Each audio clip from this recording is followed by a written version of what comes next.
welcome to the live play-by-play reaction stream of the St Louis Battlehawks and the Orlando Guardians. We've just had kickoff, and it's the Battlehawks that are going to start off with the ball in this one, in this huge Week 10 matchup, especially obviously for the Battlehawks. The Battlehawks have to win this one in order to give themselves any sort of chance to get through to the playoffs. We have got a penalty on the first kickoff as well. It's a holding penalty. So that's going to set the Battlehawks a bit further back. So welcome to the live play-by-play reaction stream of the St Louis Battlehawks, who are 6-3 against the Orlando Guardians, who are 1-8. A huge matchup, as we've said. The Battlehawks have to win, and they have to win big in order to have a chance if both Battlehawks and Sea Dragons win this weekend. +90, +6. So you go, the Battlehawks starting out on offense. They're 1st and 10 from their own 20-yard line.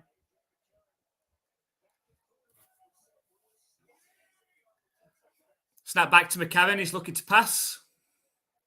Just dump off on this screen to the running back. And taken down after gaining 12 yards. So a good start on first down for the St. Louis Battlehawks. As we've said, with St. Louis losing last week to the Sea Dragons, it means that the Battlehawks have to win today, hope the Sea Dragons lose tomorrow, or they're going to have to put up a lot of points and not concede many against the Orlando Guardians today. So we should be in for a high-scoring game, hopefully. Snap back to McCarron. Here's a handoff this time. Gains 2 yards up the middle.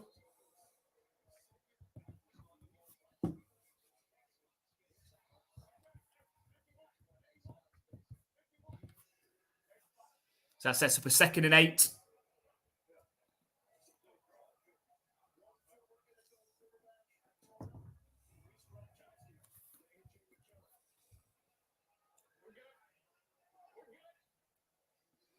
Back in the shotgun for AJ McCarron. Snap back to him. So lofted pass to the running back out of the backfield. Makes a spin move. Works hard just for a 1-yard gain. That's going to set up 3rd down now. 3rd and 7. So it's important the Battlehawks get off to a hot start today. Have been slow starting for quite a lot of the season, but need to get points on early and then start to try and pile them on from there.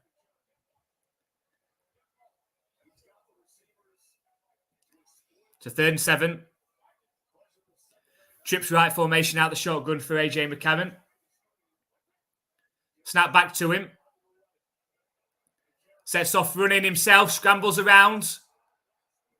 Doesn't know whether to flip it to the running back or not, and then gets taken down close to being a sack. It's going to be 4th down.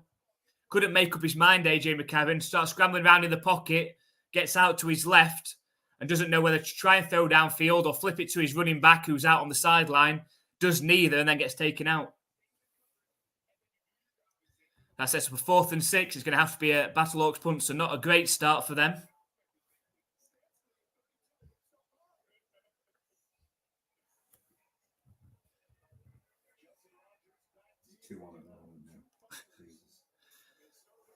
And the punt is up. There is a flag as soon as the ball was snapped.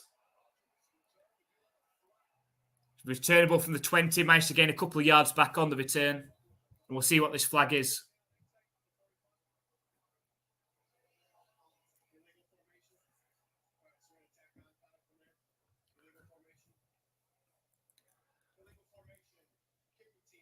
So it's illegal formation, 5 yards against the Battlehawks. That's going to add 5 yards onto the Guardians, start their drive.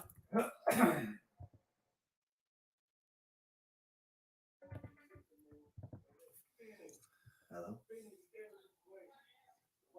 We're live. I'm in the man cave. So it's going to be 1st down for the Guardians, who can play spoilers today in this game. If they defeat the Battlehawks, the Sea Dragons know they just have to win tomorrow, and they are in. There'll be no tie-breaking scenarios in that case. Guardians have certainly played much better in the second half of the XFL season as well.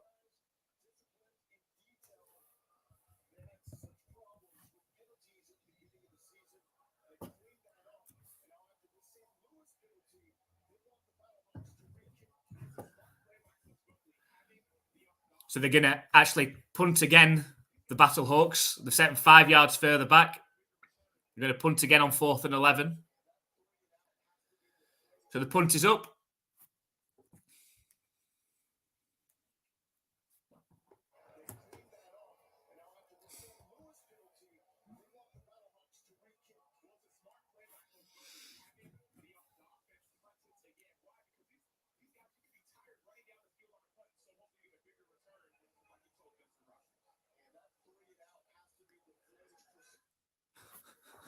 Second place.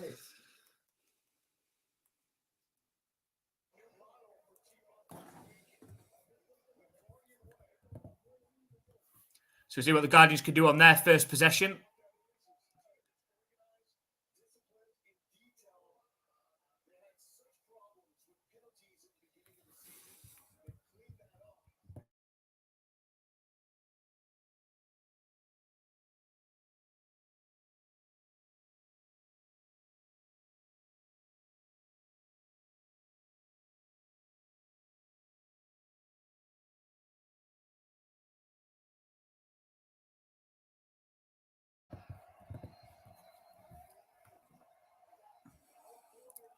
It's play action pass for Guardians on first down.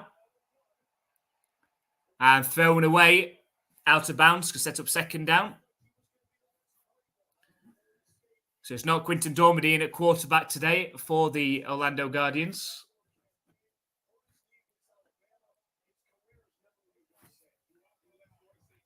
It's DeAndre Francois.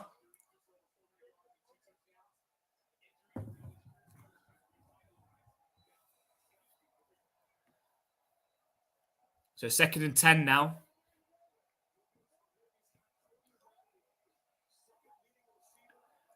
Again, a play action pass under pressure. Francois gets the ball out and should have been a completion. It hits the hands of the receiver right at the sticks.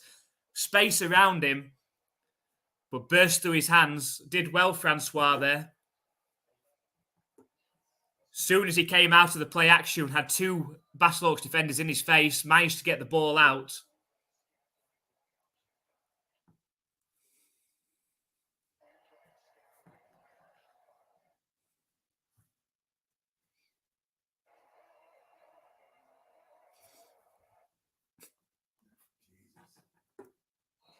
We did jinx us.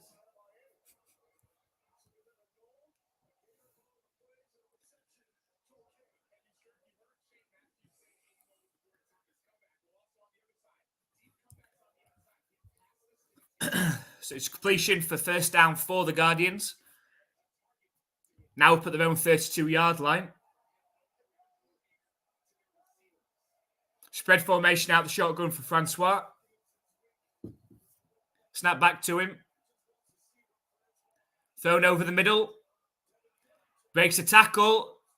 Eventually taken down close to 20 yards down the field. A great catch and run after the catch as well.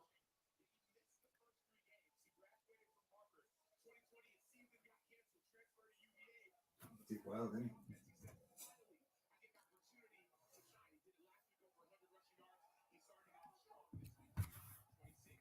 So that sets up a 1st and 10 again for the Guardians.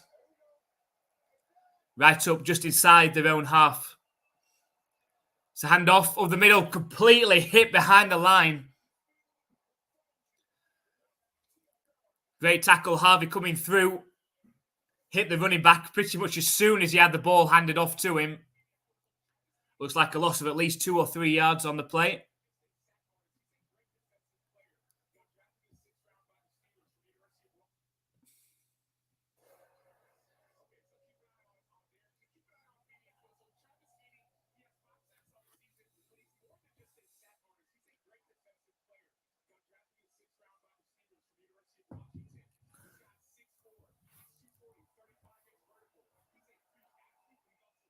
So that sets up a 2nd and 14 now.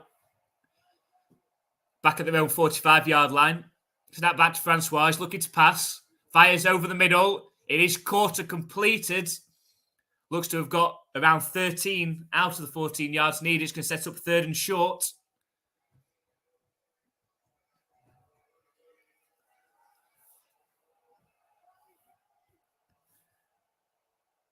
Snapped early, handed off to the running back, forced his way forward. He's right at the sticks. I think he's got enough. I think he's got enough for a first down for the Guardians, which will extend this drive. It's just going to frustrate that St Louis Battlehawks team and the fans as well. It's taking a lot of time off the clock, this drive.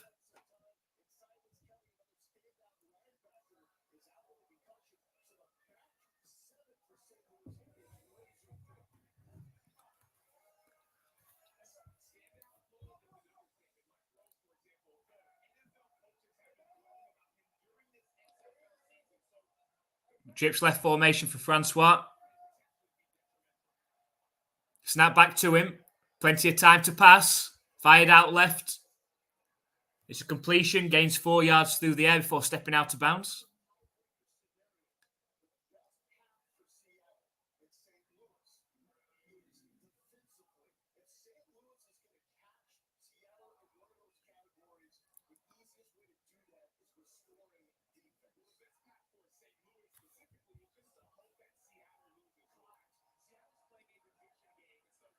So it's 2nd and 5. Gone to the Battlehawks 36-yard line. Snap back to Francois. Fired deep down the left sideline. Just out of reach, but there is a flag. It could be holding.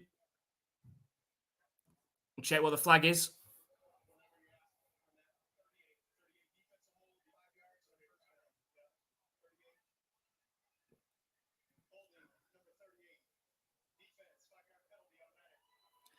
There's a 5-yard penalty against the Battlehawks for holding, which will be an automatic first down. It will extend this drive even further. We're halfway through the first quarter already. And time is going to be a factor against this Battlehawks team.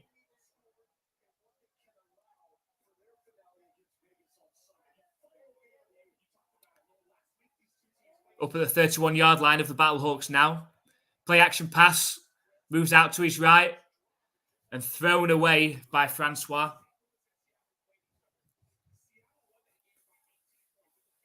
We'll set for 2nd and 10 now. Clock as it does in the XFL continues to run even on an incompletion.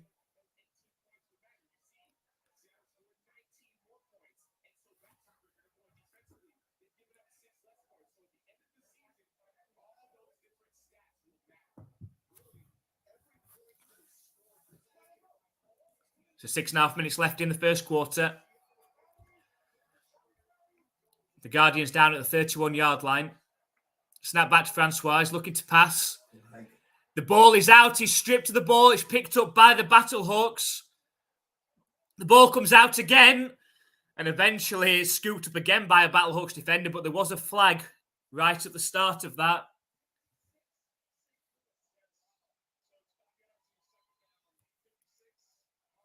Oh, it's offside against the Battlehawks, so the strip will not count. Oh, that could have been the momentum changer that the Battlehawks needed. He did go too early. And it was Harvey that forced the fumble on Francois.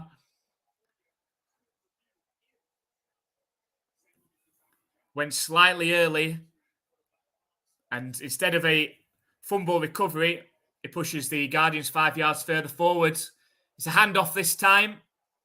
Works hard to get somewhere back to close to the line of scrimmage, but fails to do so. A loss of 1 yard on that handoff, and that's out 3rd down.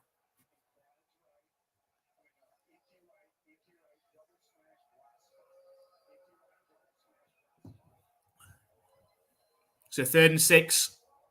From a Battlehawks perspective, they need to force a stop here.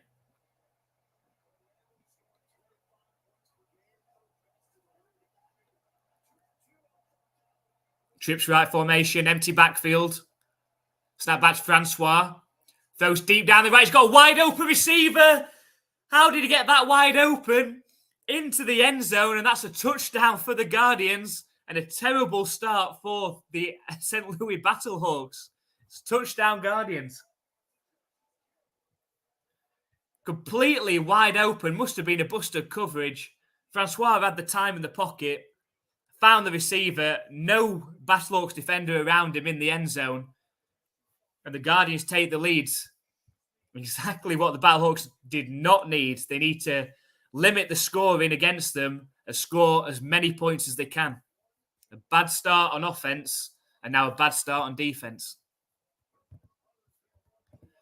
So just a 1-pointer the Guardians are going to go for on this one.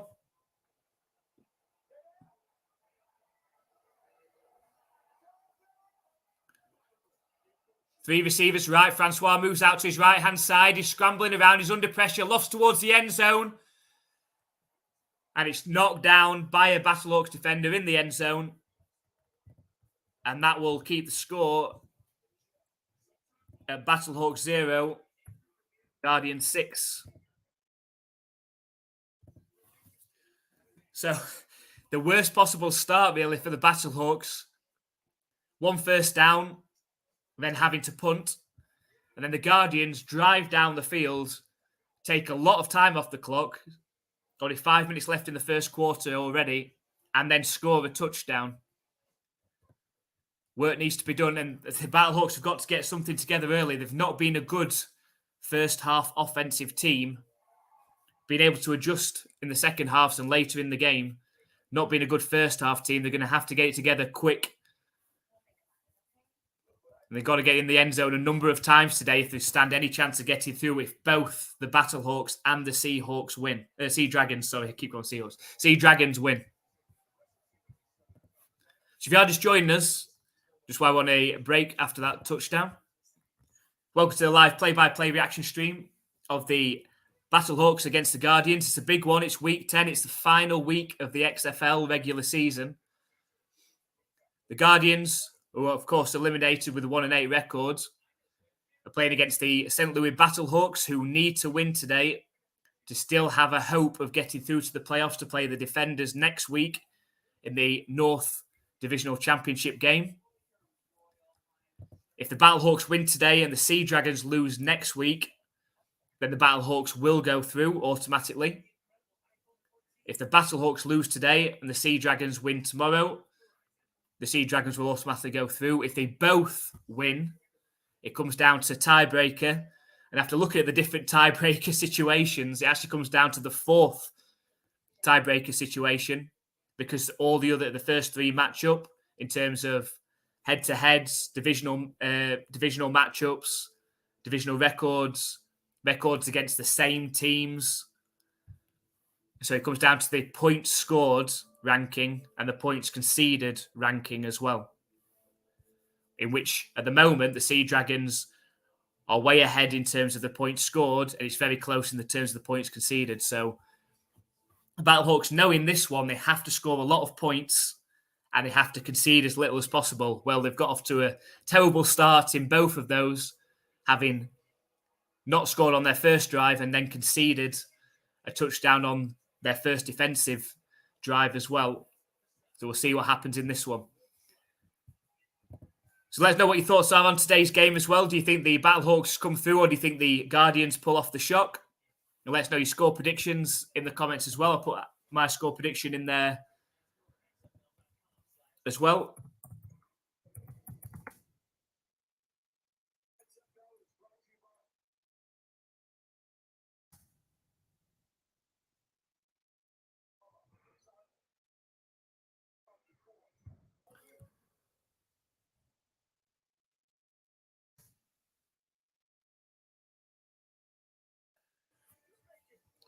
So I'm going for a Battlehawks 30, Guardians 20 scoreline. I think there's going to be plenty of points in this one, especially as this goes into the second half. They know they've got to score a lot. I just think they're going to concede a lot as well as they're trying to force things. But we will see. The kick is up. Returnable from the 6-yard line for the Battlehawks. And Shepherd is eventually taken down right around the 27-yard line. So that's where AJ McCarron and this offense are going to start, possibly, but there is a flag.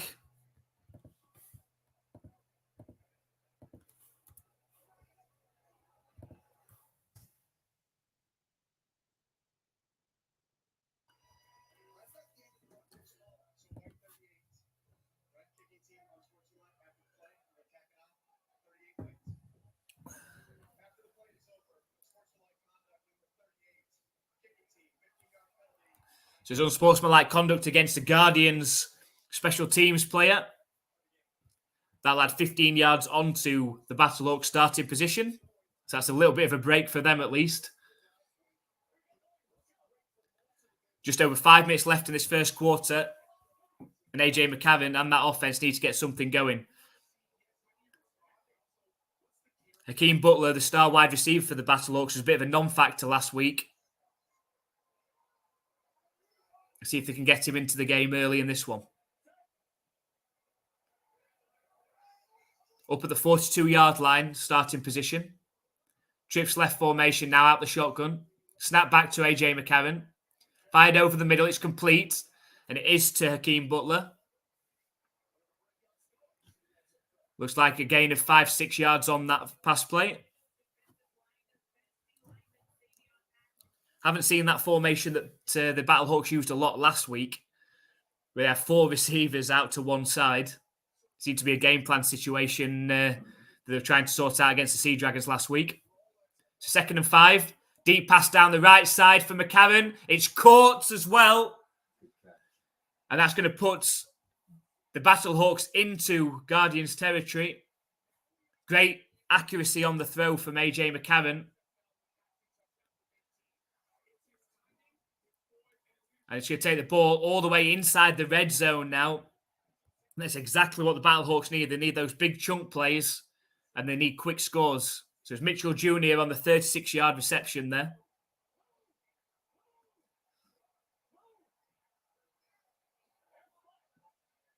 Empty backfield now for AJ McCarron. Snap back to him. Looks end zone over the middle. And I think it hits the hands of Hakeem Butler. Horrible camera angle there from the ESPN.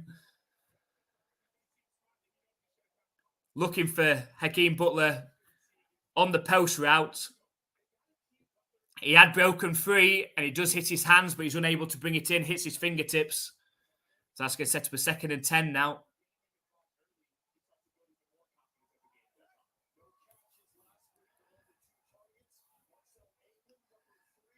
So 2nd and 10 from the 17-yard line. It's an empty backfield again for McCarron. Snap back to him. Fired in short to Hakeem Butler. Right at the line, though, and tackled down straight away. There is a flag. Another flag.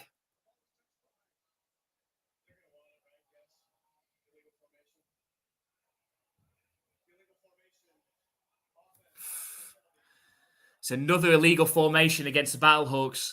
The least penalised team in the XFL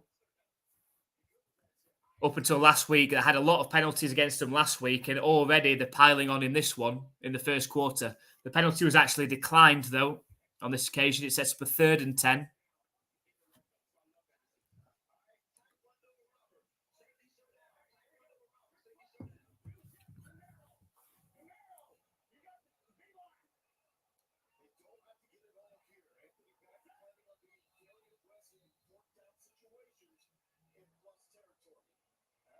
So it looks like we're going to have a timeout. The clock was ticking down. There's a timeout against the Battlehawks. And the clock in the first quarter is under 3 minutes already. Very quick first quarter so far. That's been controlled, really, by the Guardians so far.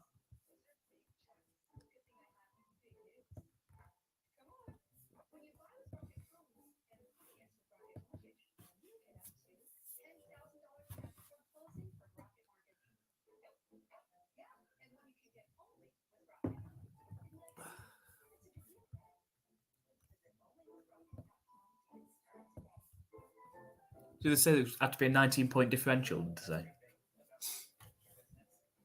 I can't remember what note It was plus 19 or so. Was that just how much points they had more? The Sea Dragons at that point? Yeah. And it was plus 9 on the defense. Defense, yeah.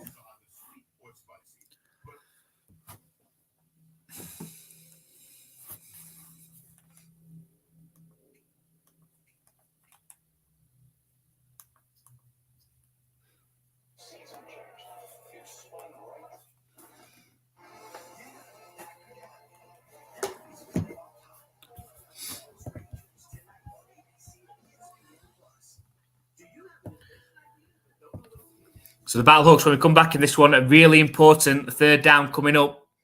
Know they have to score points. And I'm sure we'll be aggressive on fourth downs as well. So if they get close, if they gain 5+ yards on this one, likely to go for it on fourth down. They know they need touchdowns, not field goals in this game. So likely to go for it quite a lot on fourth down if they're in Guardians territory, especially in the second half. But the Sea Dragons team, if they're watching this so far, have got to be happy with what they're seeing. The Battlehawks' loss would mean the Sea Dragons only have to win tomorrow. It doesn't matter what they win by. They just need to win tomorrow, and they will go through to play the Defenders the week after. And in all fairness, I think the Sea Dragons probably do deserve to go through over the Battlehawks. Sea Dragons have played the better football consistently through the season. Had a couple of tough losses in the first couple of weeks. And that'll be an extremely entertaining game between the Sea Dragons and the Defenders next week.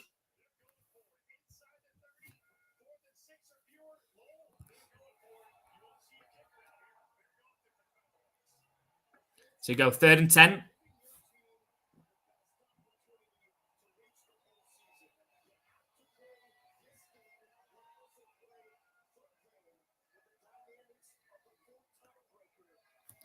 So the ball's on the 17-yard line of the Guardians. It's trips left formation out the shotgun. Now motions the receiver out. It's an empty backfield. Snap back to McCarron. Time to throw. Looks end zone. It's overthrown. The receiver, his intended target, Mitchell Jr., sets up a 4th and 10. And now what do? They said they are going to go for it on fourth down if it's 4th and 6 or less. I don't think head coach Anthony Beck's happy with that decision of throw there. I think he would have liked McCarron to take a safer option, try and get a few yards to go for it on fourth down. Now they have to go for the field goal. So Donny Hageman, 35-yarder from the right hash. Straight down the middle. That does cut into the Guardians' lead.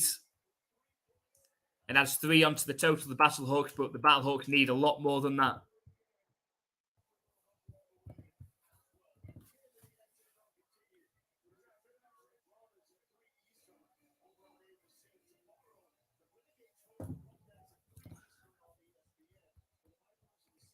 So the game later today as well.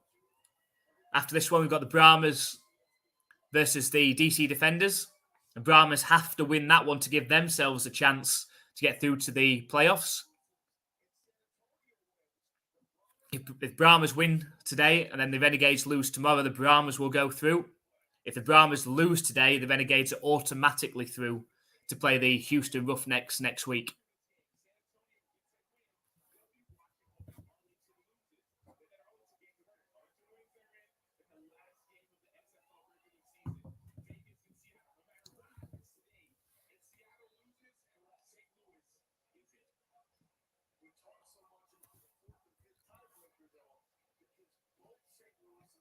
So ready for the Battlehawks to kick it off back to the Guardians.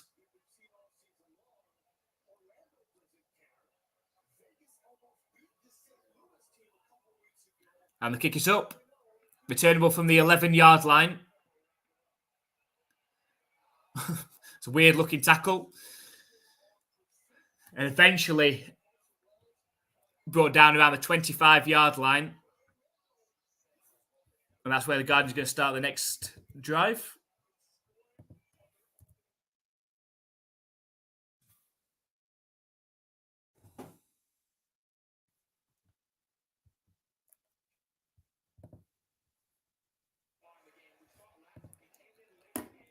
Had a really good opening drive in this game, the Guardians. Took a lot of time off the clock as well. Over 7 minutes off the clock. And that hurts the Battlehawks just as much as points conceded. Snap back to Francois. It is a handoff. But the Battlehawks completely snuff out that one. Could be a loss of 5 or 6 yards on that.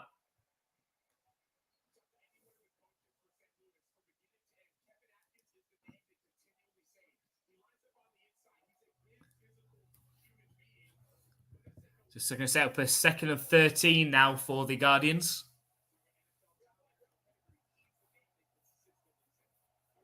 Clock under 2 minutes left in the first quarter. Trips right formation out the shotgun for Francois. Snap back to him. Looking to pass. Sets off running out to the right. He's taken down after gaining around 5 or 6 yards on the scramble. He's going to set up a 3rd down. Can the Battlehawks force a 3 and out, get the ball back as quick as possible? So far, the Guardians 3 for 3 on 3rd down conversions. In comparison, the Battlehawks are 0 for 2. So you can hear the crowd trying to pump up that Battlehawks defense. It's 3rd and 6 now from the 30-yard line. It looks like the Guardians are taking a timeout. The play clock was running right down to 0. So that will be a timeout for the Guardians. 49 seconds left in the first quarter. It should be 3rd and 6 when we come back.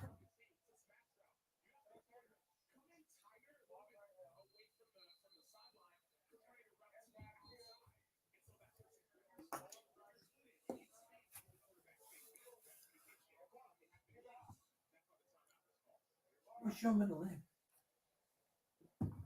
Mine. Hang on. Oh, because you changed the name by default. Did you have it originally on the name? What was it? It was.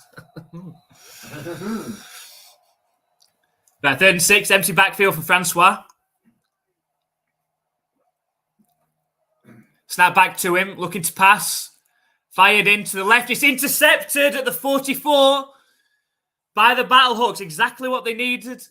They needed a change of momentum. Intercepted at the 44-yard line. And so the Battlehawks will be set up, the offense set up in perfect field position to try and add points on as quick as they can. Yeah, you need himself to drop down.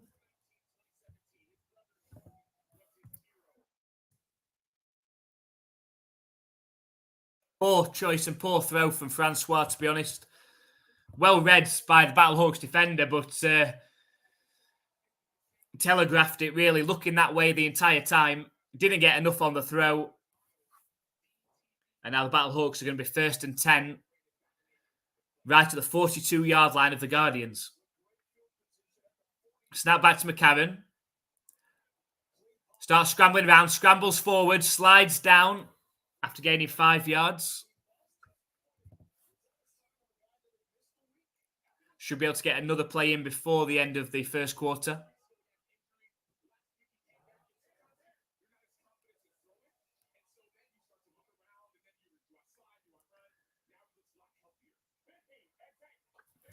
Second and 6 for the Battlehawks now.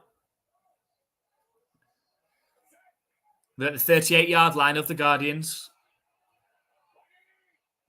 Snap back to McCarron, looking to pass. Fired over the middle.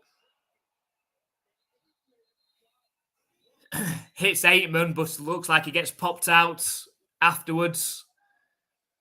Pass incomplete, and that's going to also be the end of the first quarter in this one as well.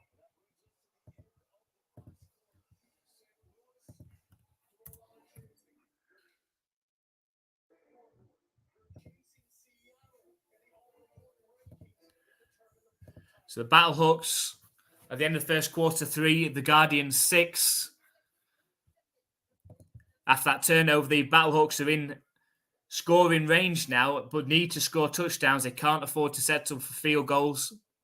They need to win, and they need to win big in this one. They need a big point differential. They need to concede not many points, but score as many as they possibly can, just in case they are tied with the Sea Dragons. If both teams do win.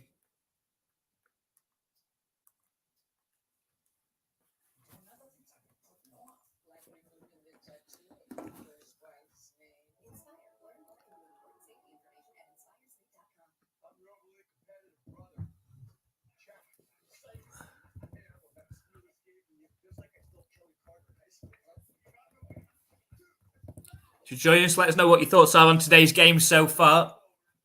And your score predictions as well. Went for a score prediction myself of the Battlehawks 30, the Guardians 20. I think the Battlehawks will get it together and we're going to have to be aggressive in the second half. They're going to have to try and force the ball down the field. But I think that's going to open up opportunities for interceptions, fumbles, turnovers. And I think the Guardians are going to then score points off of that as well. To be honest, I don't think the Battlehawks are going to do enough in this one. I think they will win, but I don't think they're going to do enough to get through to face the Defenders next week in the North Divisional Championship game. I think the Sea Dragons will beat the Vipers tomorrow, and on the play of the whole season, they probably do deserve to go through. It's just a shame when you look at the other division, and the Roughnecks have been obviously the standout team in the South, but then you look at the Renegades, 4 and 5, the Brahmas, 3 and 6, and then the Guardians, 1 and 8. You obviously want to see the best teams go through to the playoffs, but it's just like how it works in the NFL. Obviously, sometimes we've actually had NFL teams with losing records win divisions and go through to the playoffs. It's just obviously the way that it's set out. But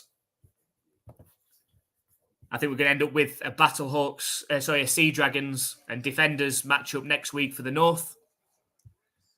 And I think it'd be the Roughnecks and likely the Renegades in the South Division matchup. So Andy's given us his prediction. He's gone for a 24-22 victory for the Battlehawks. Again, if it does finish that, although the Battlehawks have done what they need to do in terms of a win, it puts that little bit of pressure on the Sea Dragons. The Sea Dragons know if they win, they're through.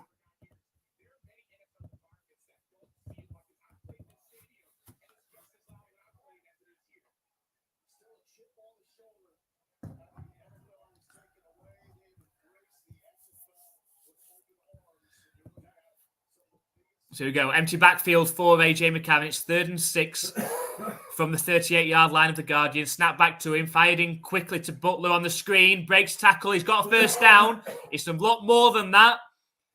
And eventually taken down around the 8-yard line. It's going to be 1st and goal for the Battlehawks.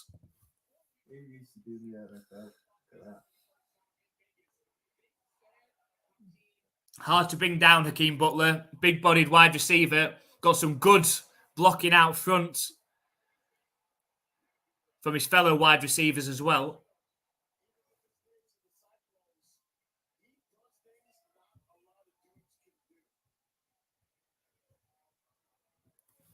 So 1st and goal. It's a hand. It's not. It's a fake. It's a flipped out to the back out the backfield. As Mitchell Jr. is inside the 5-yard line.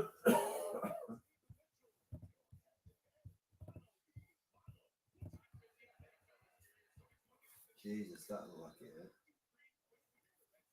So it's up a 2nd and goal. This time they're inside the 5-yard line.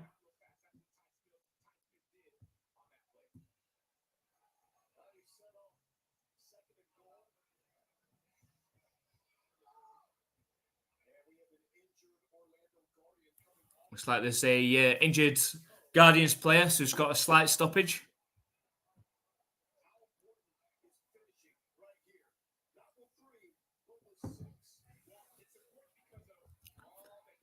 Be interesting to see if the Battlehawks do get in for the touchdown, how many extra points are they going to go for? They know they need a lot of points. Do you risk going for 3, which is potentially harder, or do you still go for 2? Potentially find out if they get into the end zone here. They're on the 3-yard line. Snap back to McCarron. Fired into the end zone towards Butler. He can't bring it in, though. Good defending in the end zone. Quick slant in from Butler. But looked like it was good defending. Got his left hand in there to bat the ball out of Butler's hands. It's going to set us for 3rd and goal now. If they don't get in, you imagine that the Battlehawks are going to go for it on 4th and goal if they don't get in here.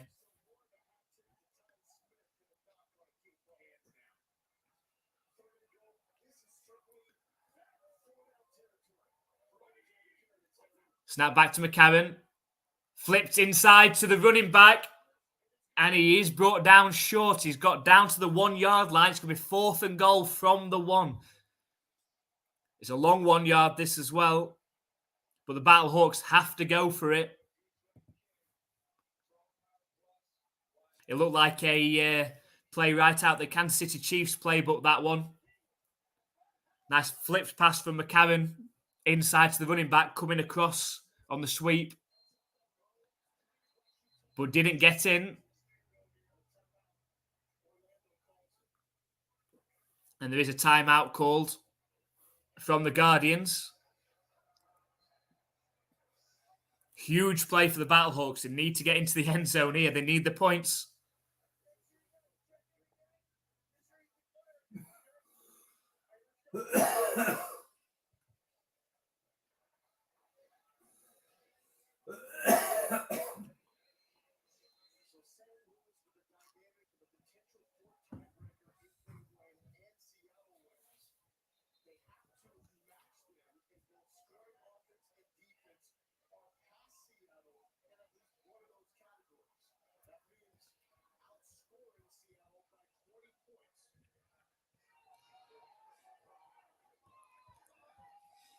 So go 4th and goal. Huge plays coming up from the 1 yard line. Can the Battlehawks force it in?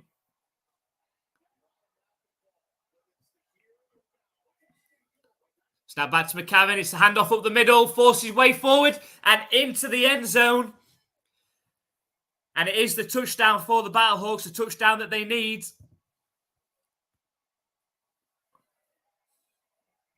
And just what the team needed, right? Getting down all the way down to the 1 yard line. They had to get in. Did just about enough to force his way forward. And so how many points are they going to go for? How many extra points?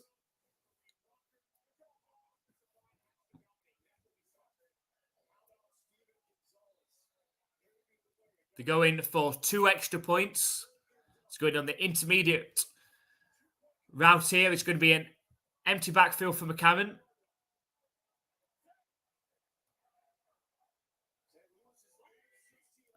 Snap back to McCarron. Plenty of time to throw. Loads of time to throw. Starts moving around. Still in the pocket. Scrambling around. Looking to make a play. Throws towards the corner. Bats up in the air and knocked out of bounds. McCarron had plenty of time in the pocket. Just couldn't find a receiver. We've got to say, with that amount of time, it's excellent coverage from the Guardians' defense. Being able to cover for that amount of time. Usually, after 5 to 10 seconds, a receiver is able to break free from that. Or you get some sort of holding in the end zone. It didn't occur. The Battlehawks do score a touchdown. They do take the lead in this one, 9-6. But as I've said, they need to continue that and score points. Create turnovers. If they can score points off of turnovers, pick sixes, fumble sixes,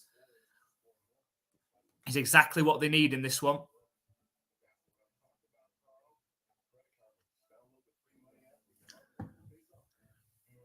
The Battlehawks have to outscore. If it comes down to those tiebreakers, if both teams win, the Battlehawks have to outscore the Sea Dragons by a fair amount in these last 2 games, 20 points. So they have to outscore, they have to, win by, is that point differentiator, or they have to score 20 more points than the Sea Dragons? That's just on offense. I don't know. So 20, they have to score 20 more points. 20 more points than whatever right. The Sea Dragons. So the Battlehawks have to score plenty of points in this one. They need to be aiming 40, 50 points in this game. Because the Sea Dragons are a high-scoring team. And they're playing against the Vipers, who've conceded a fair amount of points themselves. So to put some sort of pressure on the Sea Dragons, the Battlehawks could do with scoring 50 points plus. So the Sea Dragons have to win and score over 30 against the Vipers. Battlehawks just have to hope that it's at the Vipers and somebody falls down a pothole.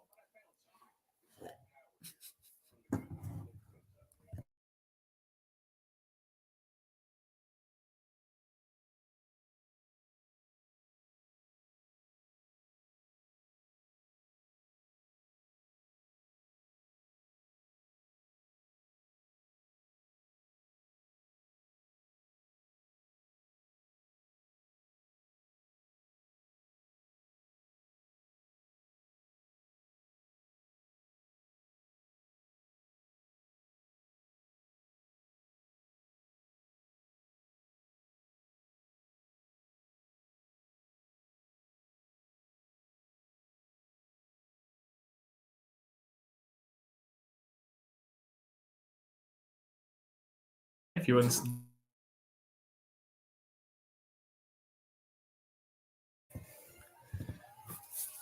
So back at this one, the Battlehawks are lined up ready to kick it back off to the Guardians.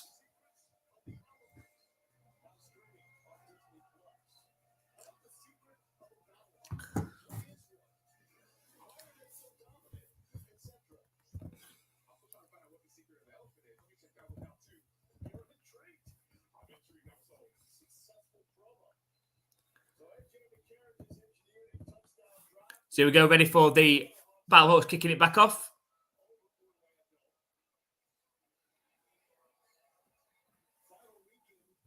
I think it's longer. It's returnable from the 7-yard line. You never know. It's flipping moments, doesn't it?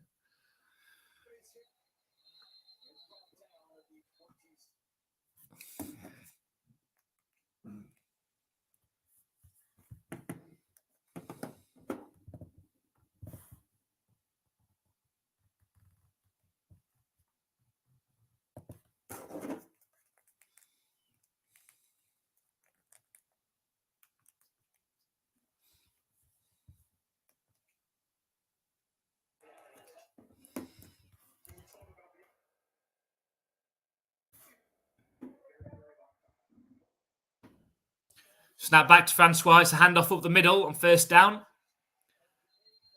Just about gets back to the line of scrimmage. Set up a second down for the Guardians.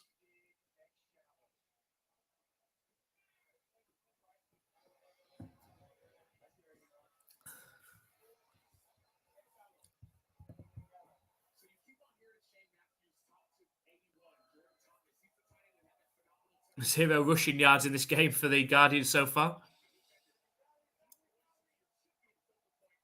Snap back to Francois. He's looking to pass. Fired deep down the right sideline. This is dangerous and should have probably been an interception. Hill, the defensive back for the Battlehawks, looking to locate it over his shoulder. Hits both of his hands but unable to bring it in. Risky looking pass. The receiver didn't seem to run the right route there and really should have been brought in on the interception. Hits both hands of Hill and bursts through. That sets up a 3rd and 10.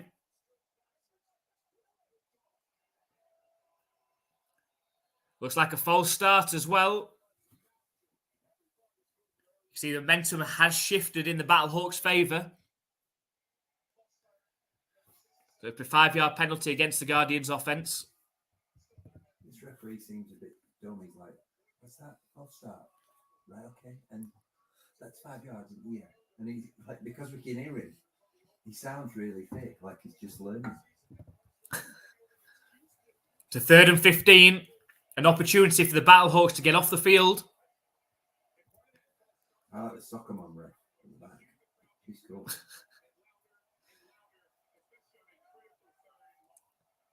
To 3rd and 15 from their own 21. Snap back to Francois. Looking to pass. Dumps it off to the running back.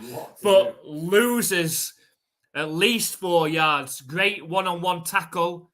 And it was Hill who should have probably had the earlier interception. It does bring up 4th down, though. And the Battlehawks should get the ball in decent starting field position on their next drive as well. That was a Matt Jones play. So 4th and 21 is where the Guardians will be punting now.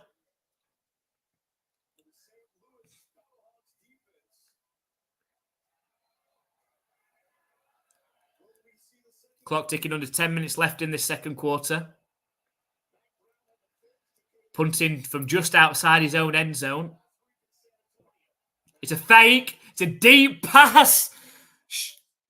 And he's completed. How is that completed? He breaks a tackle. He's at the 50, at the 40, at the 30. He could be going all the way. He is. How is that completed for a touchdown? What?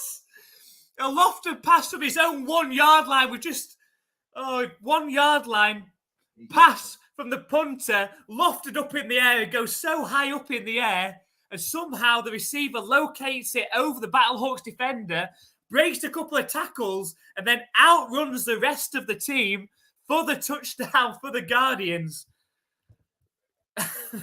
It's a touchdown. How?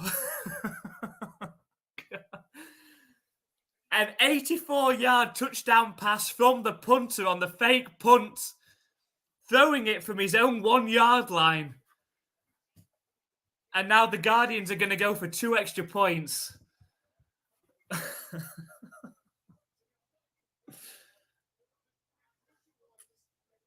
We're going for 2 extra points, and there is a flag.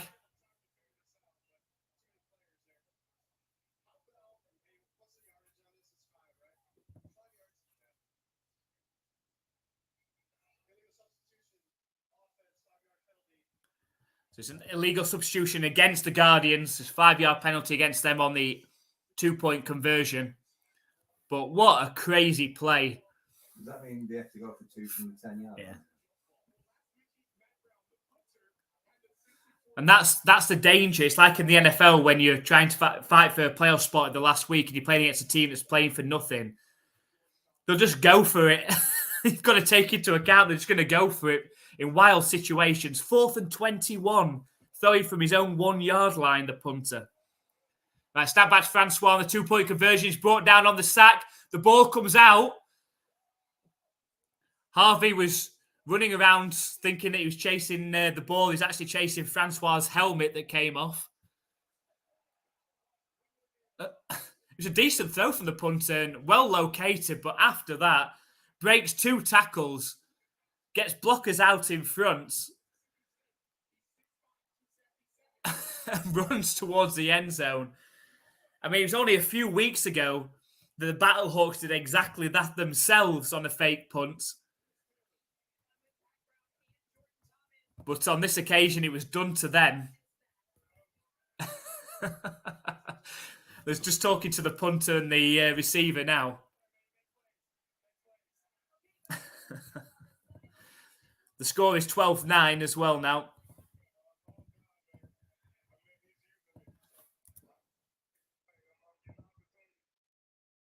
That really hurts this Battlehawks team as well in terms of points scored and points against. That was a needless 6 points against.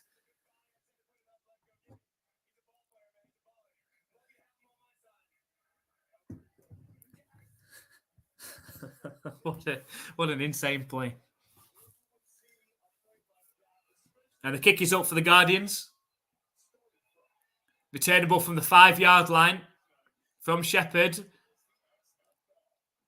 And it looks like he's brought down right around the 29-yard line.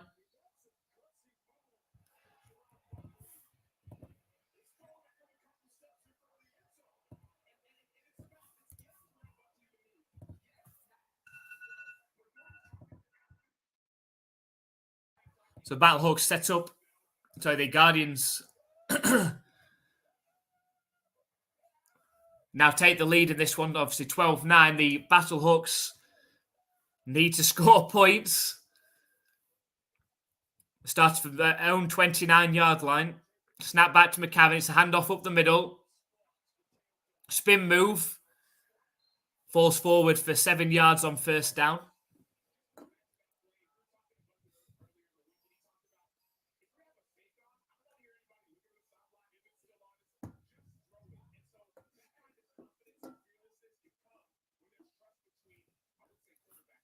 So that's going to set up a 2nd and 3 now.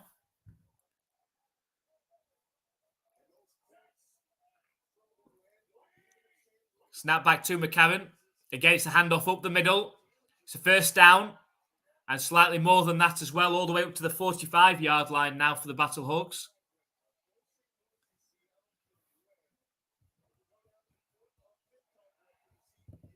Hey, Adam.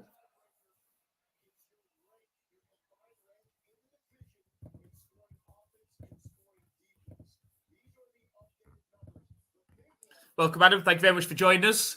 Your former team, the Orlando Guardians, beating the Battlehawks at the minute. 1st and 10 for the Battlehawks. Deep throw down the left sideline from AJ McCarron. And it's caught on the sideline by Shepherd. Great pass location and a great catch from Shepherd as well. Takes it right just outside the red zone.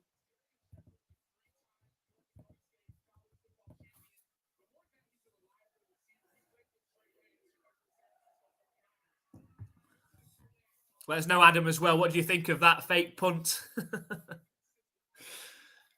So 1st and 10 from the 21-yard line. It's a handoff again up the middle. A big gap. It's a 1st down. And right around the 10-yard line now. It's going to be 1st and goal for the Battlehawks. This game has come to life now. We knew already we were going to get a lot of points in this game.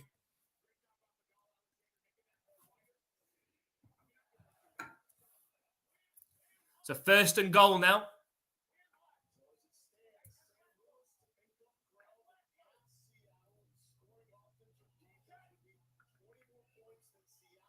So right at the 10-yard line, 1st and goal. Snap back to McCarry. It's a handoff again to the running back. Taken down after gaining 3 yards. It's going to be 2nd and goal from the 7-yard line. Thank you very much, Adam. Thank you very much for all your support throughout this XFL season. No, we really, really appreciate your support. And hopefully you continue to join us throughout the NFL season as well when we get there as well. But from us, thank you very much. We really, really appreciate it. It's 2nd and goal, from the 7-yard line. Snap back to McCarron. Looking end zone in the corner. He's got a wide open Hakeem Butler for the touchdown for the Battlehawks. And that's a very quick score. Exactly what they needed to answer back after that fake punt. And it's a touchdown. The Battlehawks retake the lead in this one, 15-12. We're going to be in for a very, very interesting rest of this second quarter and rest of this game. There's going to be a lot of points. I think my score prediction of 30-20 is going to be nowhere near. This is probably going to go into the 40s, if not higher. They know they've got to score a lot of points. So how many extra points are they going to go for on this attempt? It's 2 points conversion. Snap back to McCarron.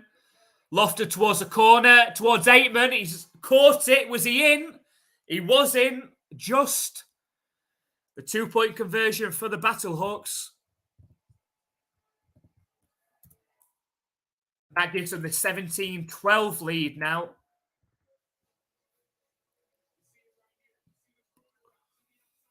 A great throw from AJ McCarron on both occasions. Similar type looking throws. Lofted passes towards the left corner of the end zone. Butler for his touchdown catch, completely wide open. Aitman had more work to do as it was right on the sideline. But a great catch. Battlehawks retake the lead. And I think maybe that fake punt touchdown might have really just woken them up.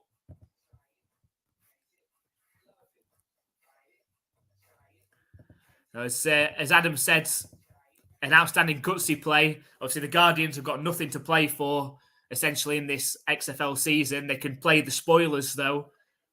You know, if they do beat the Battlehawks, just the Sea Dragons win by any score margin would see the Sea Dragons through. As Andy's just obviously going from what I've just said as well to Adam, thank you very much for your support, much appreciated. Has been a good game so far. Entertaining, and that's what we want in this one. I mean, from a personal standpoint, I'm hoping the Battlehawks do win, and I hope they do somehow put 50 points on the Guardians and don't concede many more. But we should be in for a high-scoring game in this one. So, yeah, from your standpoint, Adam, I suppose, starting off as a Guardians fan and then switching over to the Sea Dragons, it benefits you on both ways. A Guardians win in this one.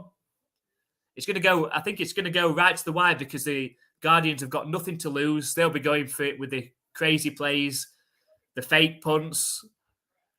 We haven't seen too many double forward passes in the XFL this season, actually. Obviously, the major one with the Roughnecks that scored the touchdown earlier in the season. We haven't seen too many, so we'll see if we get some more in that one. But obviously, from Adam's standpoint, hoping that the Sea Dragons make it through. They need the Guardians to pull off the shock here as well. That'll make it slightly easier for the Sea Dragons. Yeah, and as Andy's absolutely spot on. The second half were better. It's always nice to have somebody to converse with rather than monologuing. Asking if he's going to stay up for the draft. Oh, yeah. Yeah.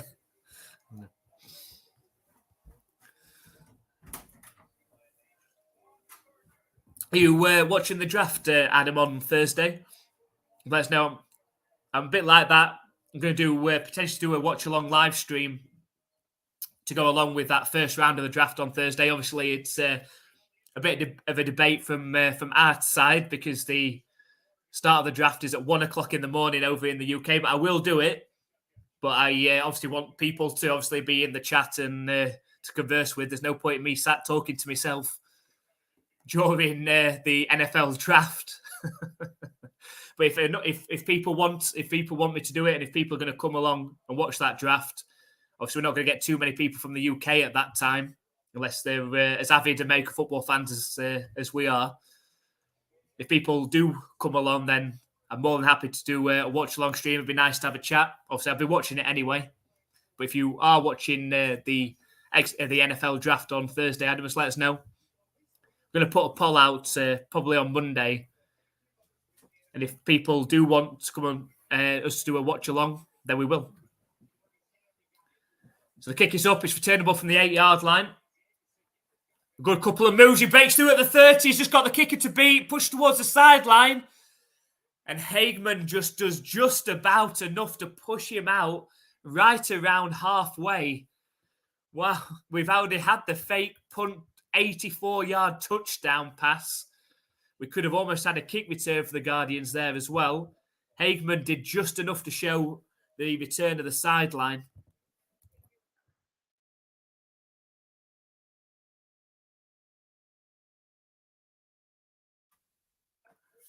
So it's a 1st and 10 for the Guardians now. And it's Quinton Dormady in at quarterback now to replace Francois. Deep pass over the middle. He's got his receiver wide open. It's a touchdown for the Guardians. Dormady's just come into the game and thrown a touchdown on his first pass.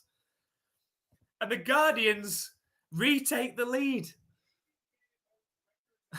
A 45-yard touchdown pass to Cannon on the post route, first play.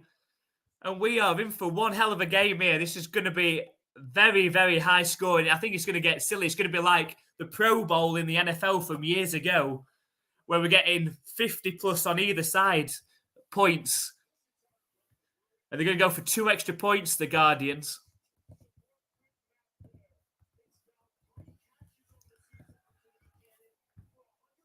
Empty backfield for Dormady. Snap back to him. Throws towards the end zone and it is complete for the 2-point conversion. So Dormady has stepped in for Francois. He's thrown a 45-yard touchdown on his first pass and then completed his second pass for the 2-point conversion. Not bad. Not bad to come in off the bench and do. 2 passes and 8 points for the Guardians.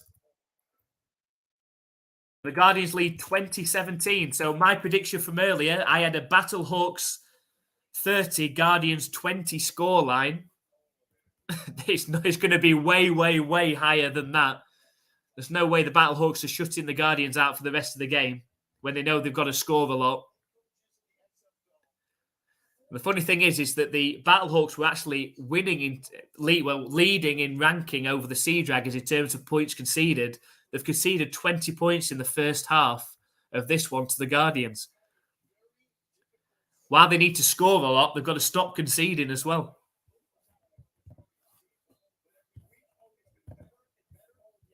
See that Adam said that some of the XFL are going to NFL.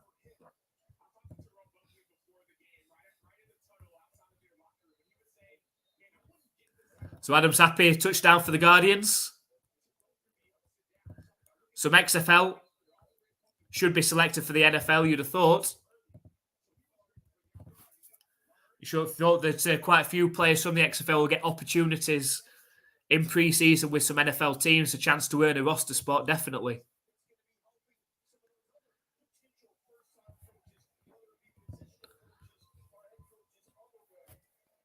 So Adam's going for a 48-43 guessing final score guess. Who's that to, Adam? Is that to the Guardians or the Battlehawks? So the kick is up. Returnable from the 10-yard line for the Battlehawks. Makes a move inside. And eventually pushed out of bounds right around the 29-yard line. That's where the Battlehawks are going to start their next possession.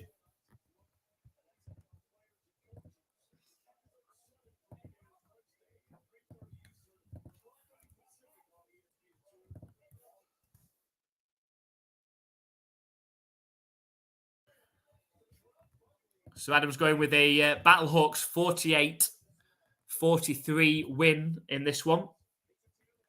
Could absolutely happen. Could definitely happen. I think I've completely gone under. And so did Andy as well.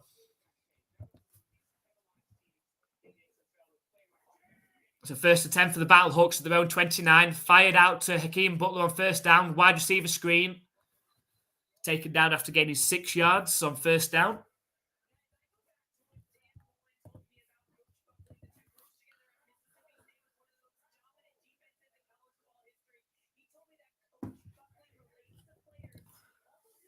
Sets up a 2nd and 4 now for the Battlehawks.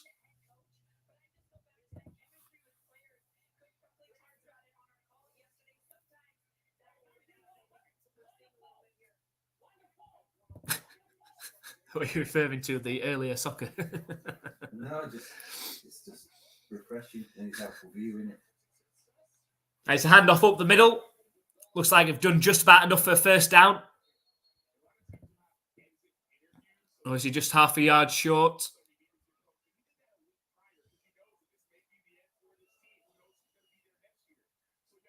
It is just short. It's going to be 3rd and 1 for the Battlehawks. Clock ticking right around 5 minutes left in this first half.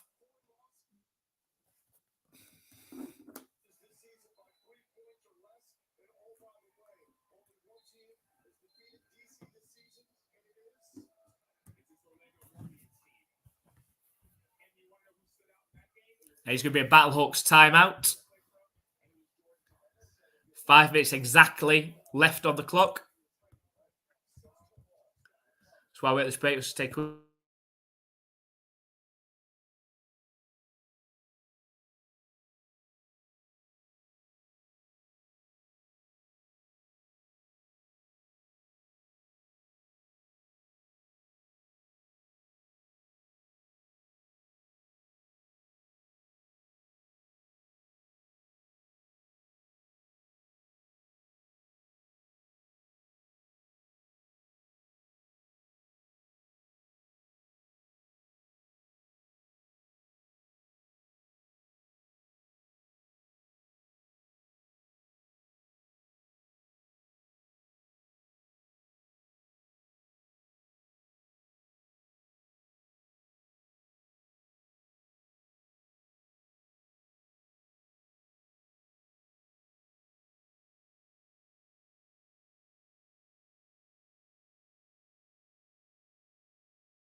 So we've got a flag against the Battlehawks on 3rd and 1. Sets for 3rd and 6.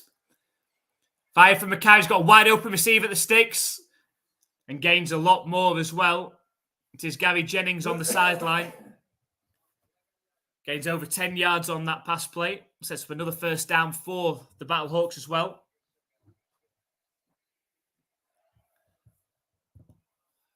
So 1st and 10.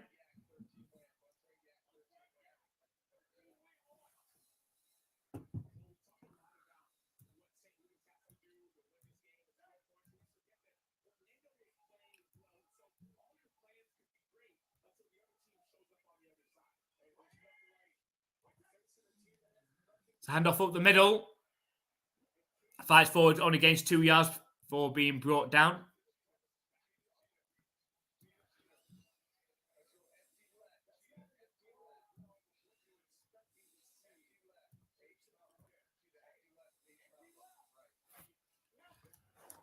Well, aren't sea dragons purple and green? Orange and green.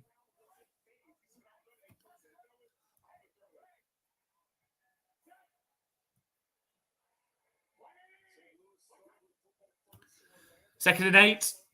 Fired in short to the receiver.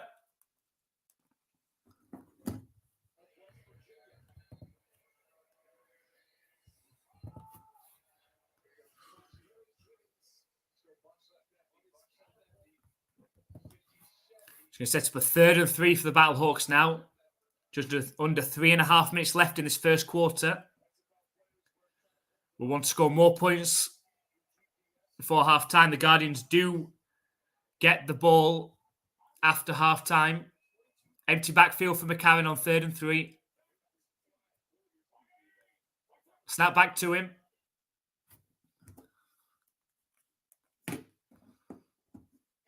Lost towards the end zone. It's close, but the ball is knocked out. The ball is knocked out. It could have been a touchdown. And it will set up a 4th and 3, and surely the Battlehawks are going to go for it. McCarron moved out to his right, tried to direct the receiver, threw it perfectly.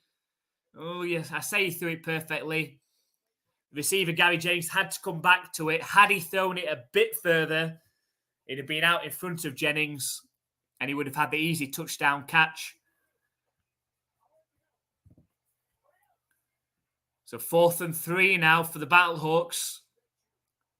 They're at the 38-yard line. The Guardians would be excellent starting field position for the Guardians. We have got a timeout by the looks of it from the Guardians as well. 2 minutes and 20 seconds left in the first half.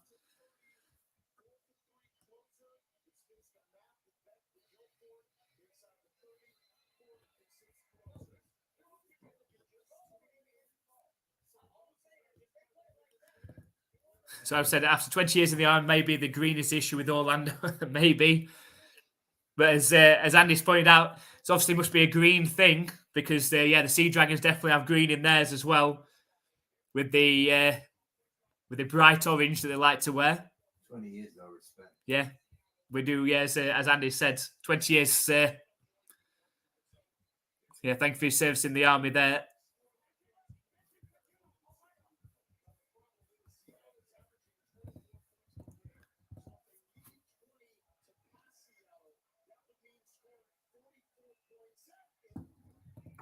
So we go 4th and 3. Big play for the Battlehawks. Empty backfield for McCarron. Snap back to him. Low snap. Starts scrambling around. Got time. Finds a receiver. It's Butler right at the sticks. And it is a 1st down for the Battlehawks. It is so close. McCarron looked like he was under pressure. Started scrambling around. Got a little bit of help in the middle. The Guardians defenders bumped into each other in the middle. Gave McCarron a bit more time to throw. He found Butler on the sideline for the 1st down. That takes us down to the 2-minute warning.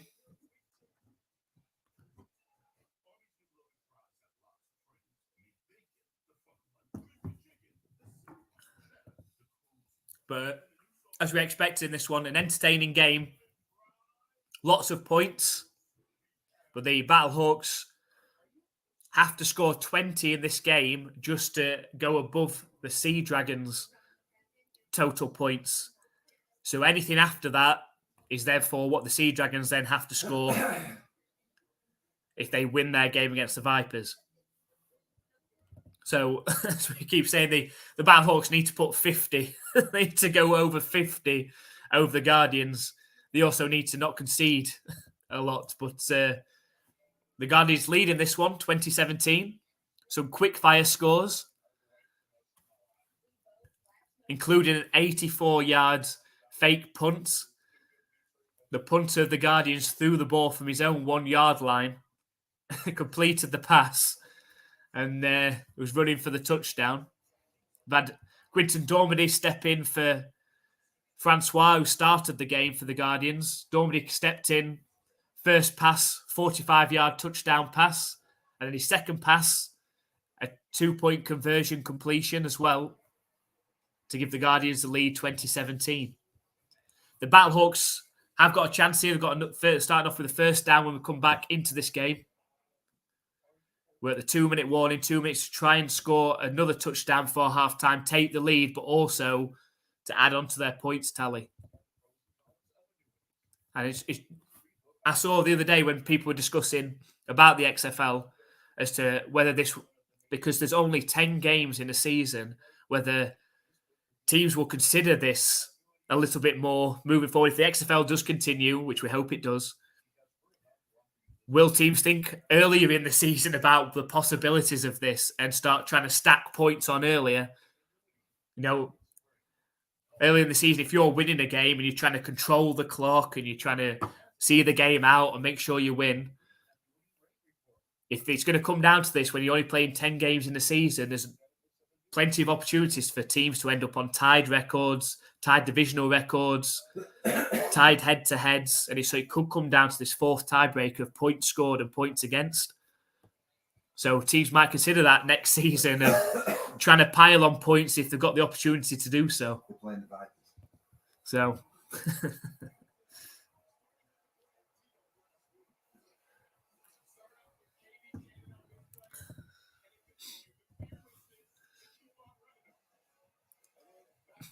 you can tell, just showing a replay of that fake punt touchdown, you can tell the punter put everything he had into his throw. He put everything back into that throw to heave it as far as he possibly could, as high as he could, to give his receiver a chance to come down with it, which he did. There we go. So the Battlehawks, 1st and 10 from the 35-yard line of the Guardians.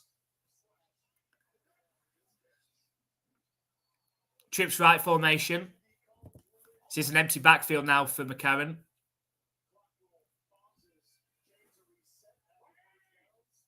Snap back to him. It's a low snap. It rolls along the floor. McCarron starts scrambling forward with it. Looks like he's gained around 3 or 4 yards. Does well. Completely broken play from the fact that the ball was snapped right along the floor to McCarron. Made the best of it and gained 4 yards. Sets up a 2nd and 6. The game clock does continue to run, though. Snap back to McCarron. It's caught by Butler over the middle. Bounce off and tackle. The ball's out. And bounces right back into the arms of Butler at the 5-yard line. And definitely got a smile on his face, Aki and Butler. It's caught over the middle. Good catch. Gets knocked out, and fortunately for Butler, bounces in front of him, and he dives back on it. Right down at the 5-yard line. It's going to be 1st and goal for the Battlehawks.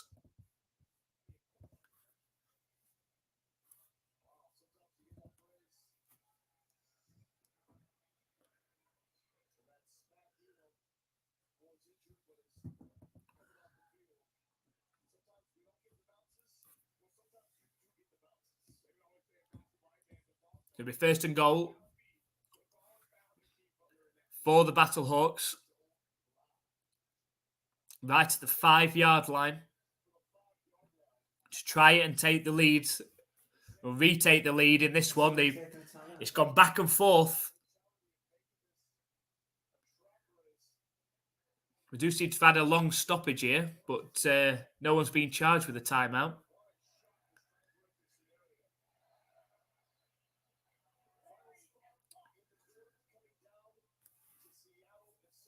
So here we go. Battlehawks on the 5-yard line.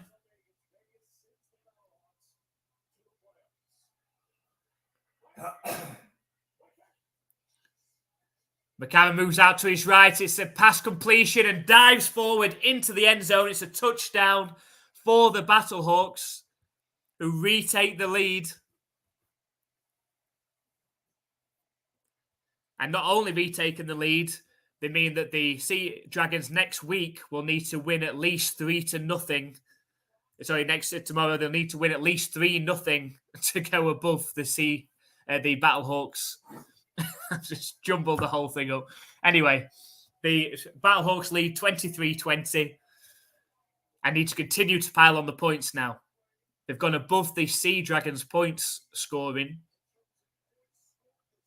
So now they need to continue to pile on points. They're going for 2 extra points on this one.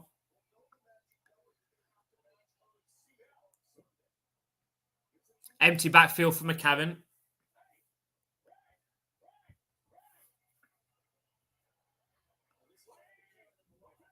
Snap back to McCarron. Fired out to Butler on the wide receiver screen. He's got a lot of work to do. Fights forward, leans. Such a tall receiver. Leans out with his left arm from about the 3-yard line. Gets in. And that's a 2-point conversion for the Battlehawks. And that's 25-20 scoreline now to the Battlehawks. And surely, I mean, if you're a gambling person, if you're a betting person, the over-under for this game was 48 points. You must have gone, if anybody, for an easy bet, you go for over 48 points in this game. They're at 45 points, and it's not even half time. This game had to be guaranteed to have lots of points in it. And that's the difference that Butler makes. Only had 2 targets last week against the Sea Dragons. Could not get him into the game. He's had plenty of opportunities in this game. And he needs an opportunity again in the NFL, in my opinion.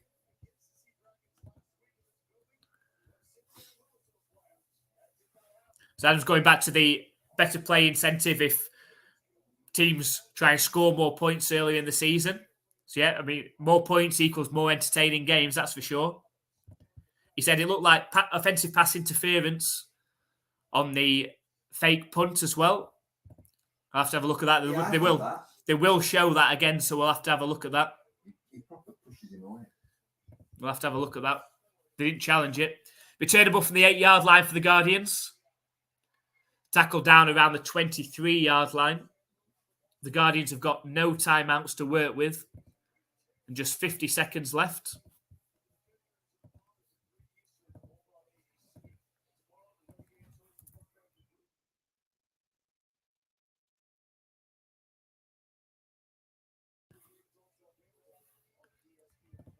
So it is Quinton Dormady stepping back in at quarterback. His first 2 passes have gone for a touchdown, a 45-yard touchdown, and then a 5-yard completion for the 2-point conversion. Here comes his third pass. It is a completion, 5 yards downfield. Dives forward. Looks like he's gained 6 or 7 yards on that completion. Sets up a second down. The game clock does continue to run, though.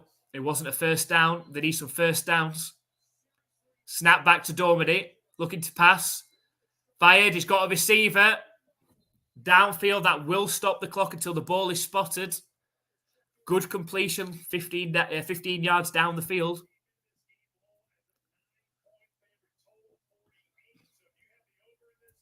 Are you going to watch that Browns game tomorrow? Yeah, I'm just asking who's going to win it. Snap back to Dormady. Fired over the middle. And it is completion, fired in. Could have been an interception on the right sideline, but caught by Rambo. 10 seconds left.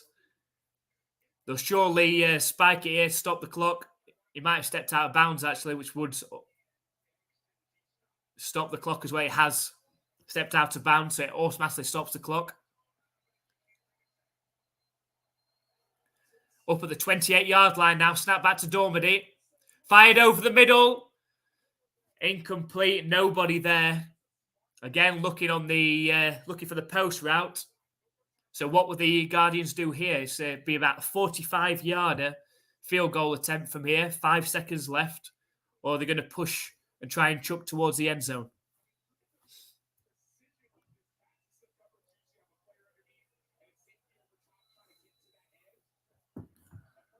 They are going to attempt the field goal from the right hash. 46-yard field goal attempt. And it looks like it's a false start against the offense, against the kicking team.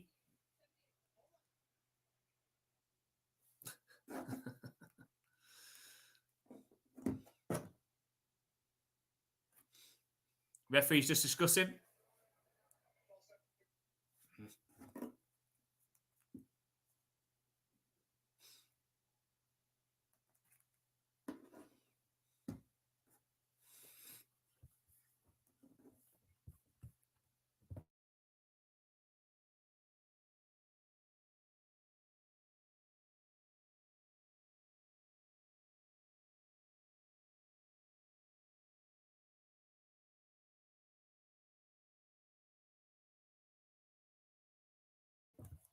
A field goal attempt's going to be even harder now. 51-yarder from the right hash. Stopping now, what? I think the Battlehawks might have called a timeout just before that, trying to ice the kicker. They have.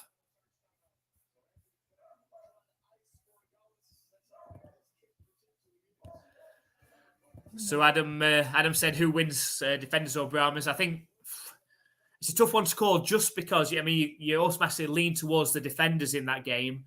But knowing that they're through and going to be in that North Divisional Championship game, obviously next week, they could rest some of their starters.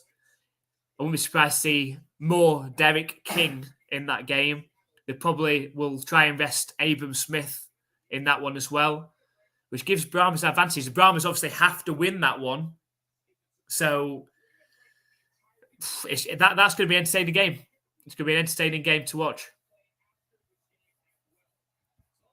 I think I'm still going to lean with the defenders in that game, though. Defenders win that in a tight one. So the 51-yard field goal attempt from the right hash is nowhere near. Misses to the right by at least 3 or 4 yards. And that means we go into half-time in this one.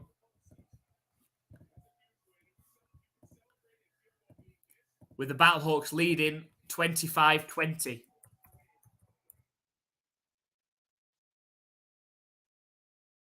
So an entertaining first half in this one, and it's sure to go the same way in the second half. The Battlehawks have to pile on the points. They've gone past the Sea Dragons' total points on offense. Now, okay, they need to score more than 20 points. If they win in this game, the Sea Dragons have to score more points in their win over the Vipers tomorrow. So the Battlehawks will be looking to see if they can score 50-plus points in this game. So make sure that you stick around for the second half, and we'll see how many points the Battlehawks can conjure up, or can the Guardians, who've got necessarily nothing to play for other than being spoilers, how tricksy will they be in the second half? We're just going to take a short break while it is half-time.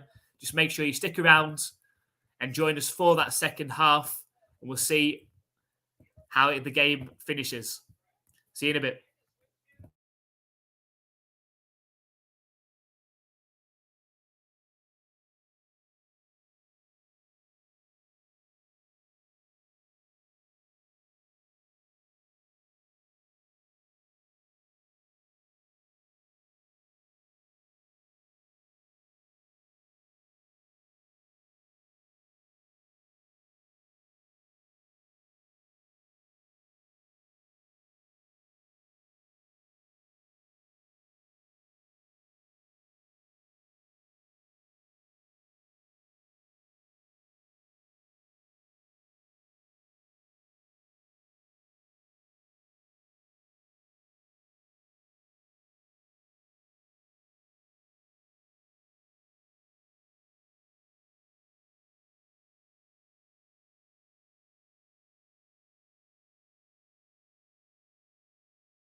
So we're back for the second half of the Battlehawks versus the Guardians.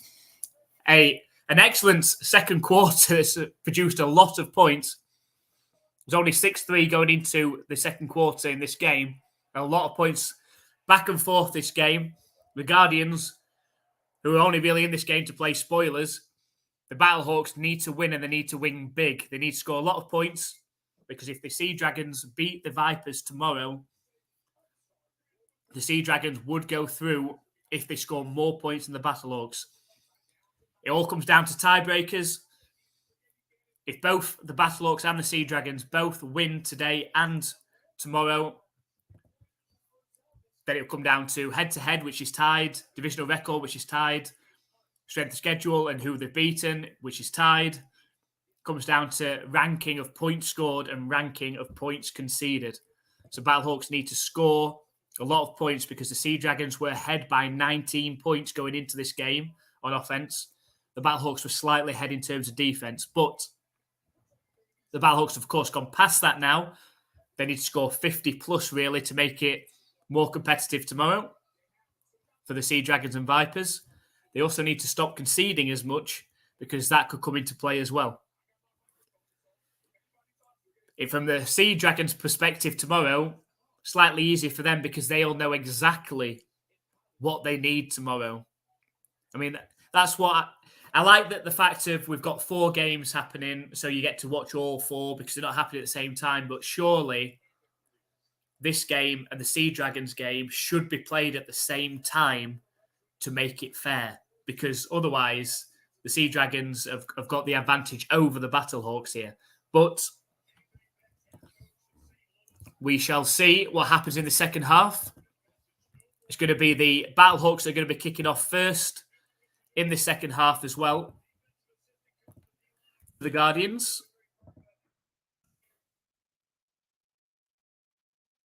And then they'll be hoping to make a quick stop and get back onto scoring. So the kick is up, returnable from the 11-yard line. Tackle down right around the 23-yard line, and that's where the Guardians are going to stop.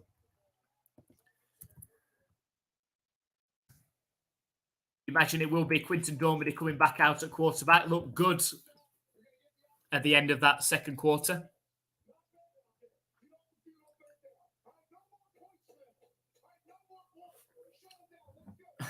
He said your prediction. That's it. Just showing head coach Anthony Beck to half-time there, telling his defense no more points. They can't afford to allow any more points, but they need to score a lot more points. So they need defensive points and they need offensive points. Snap back to Dormady, handoff up the middle. Good first down run. Gained 5 yards on that one.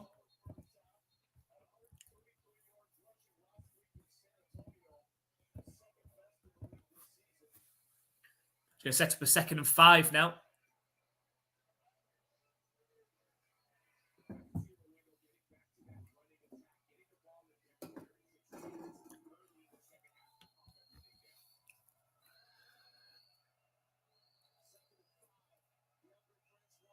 Snap back to Dormady on 2nd and 5.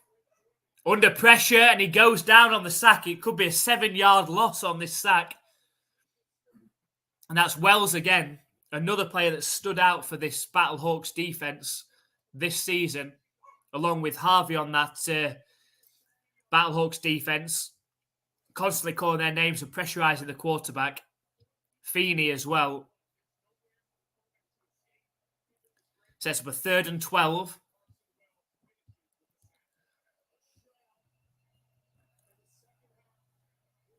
So 3rd and 12 from their own 20-yard line. Trips left formation, out the shotgun for Dormady. Snaps back, he's under pressure. Flips it out to the running back and got a lot of work to do. Spins out of a tackle. Eventually dragged down 7 yards short. And a perfect start for this Battlehawks team to start this second half.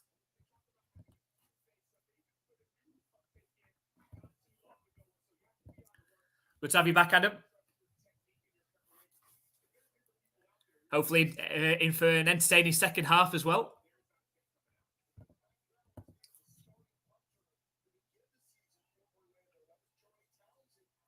So but the Battlehawks have got to be careful here. You know, the Orlando Guardians went for the fake punt, throwing it from their own 1 yard line.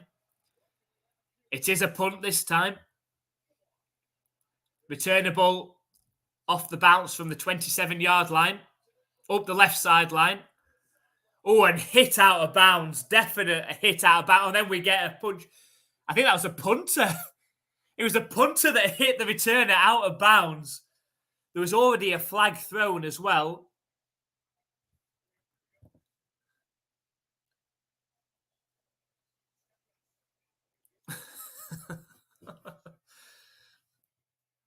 This could be fouls from both teams here. Could be offsetting penalties. We could be re-kicking this.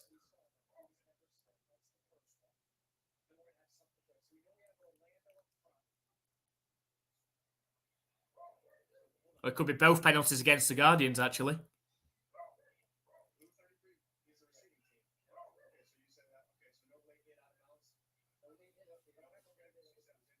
That has to be a late hit out of bounds. How can you say that's no late hit out of bounds? Look at that!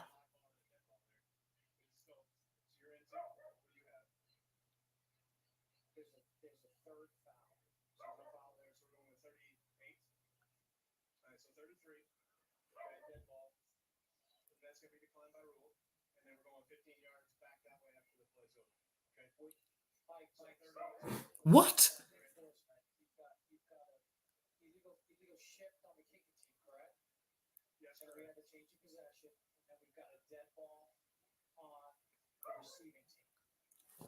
What?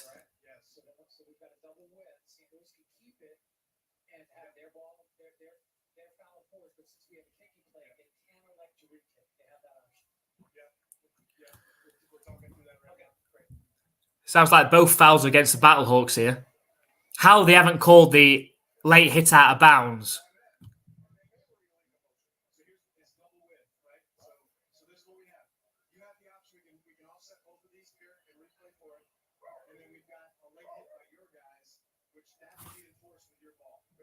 Late hit by who?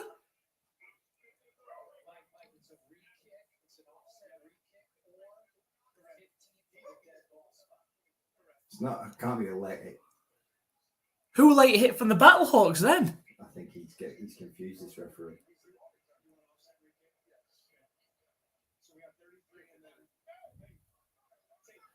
Was it for when he got back up and then he pushed the punter in the face? That's not a late hit. That's unsportsmanlike conduct.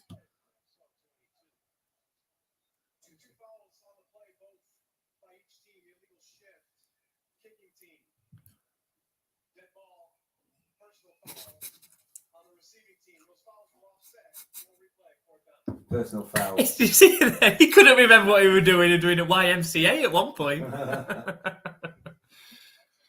Right, anyway, after all those penalties and all those fouls, they were all offset, so we're going to retake the punts. We were going to re-kick anyway. That was definitely late hit out of bounds in the first place, but it doesn't matter.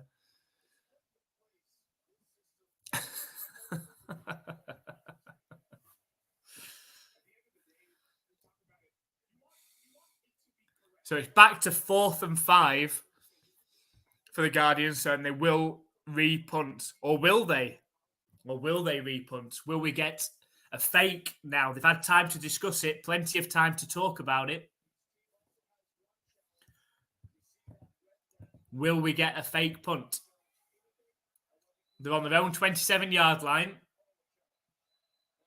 Snap back to the punter. It is punted again.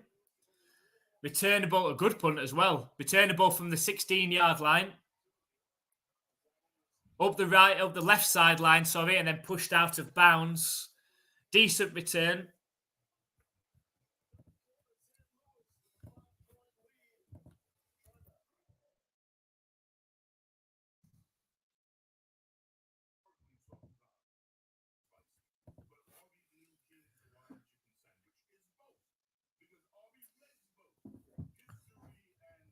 So the Battlehawks lead 25-20 in this game. Very important for them. Not only to get the win, but they need to also score as many points as possible and concede as little as possible, because the likelihood is the Sea Dragons will beat the Vipers tomorrow. Not guaranteed, of course. But if the Sea Dragons do beat the Vipers tomorrow, it comes down to tiebreakers. With a lot of the tiebreakers tied, it's going to come down to points scored and then points conceded. Sea Dragons going into this game had the advantage, which means the Battlehawks have to score a lot of points in this one. The Sea Dragons, as I said earlier, have got the slight advantage in playing in tomorrow, which means they will know tomorrow how many points they have to score and how many they need to not concede. So we'll see how it all plays out in the end.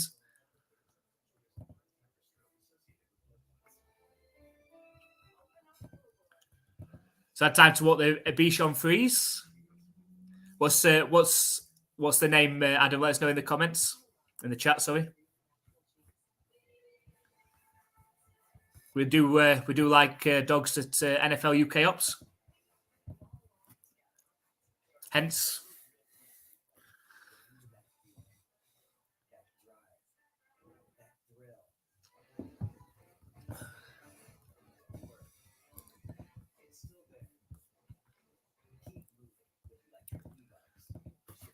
So just obviously, just while we're on a game break here, just want to talk about for a second the NFL draft, which is obviously going to be this week on Thursday.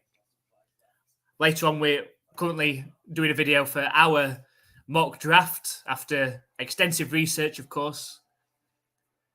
We've produced our mock draft for the first round of the NFL draft, which we'll be releasing that video later. If you haven't already, please hit that subscribe button so you get notified of that video when it comes live.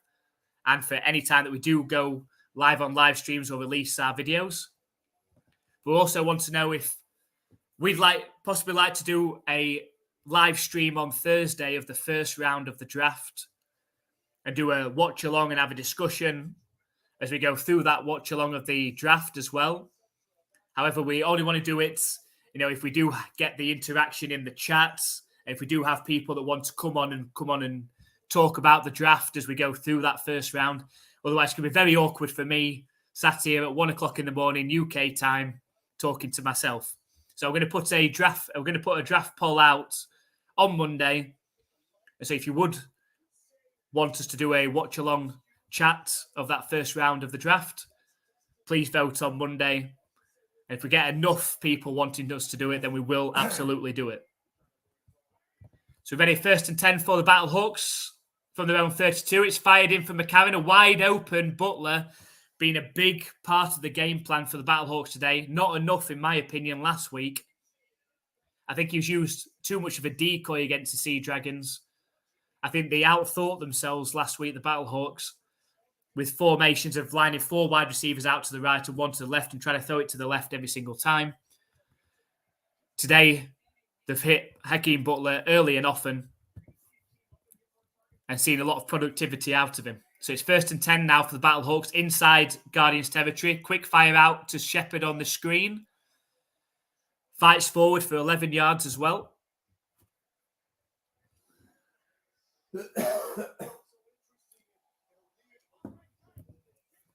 Said a lot to them.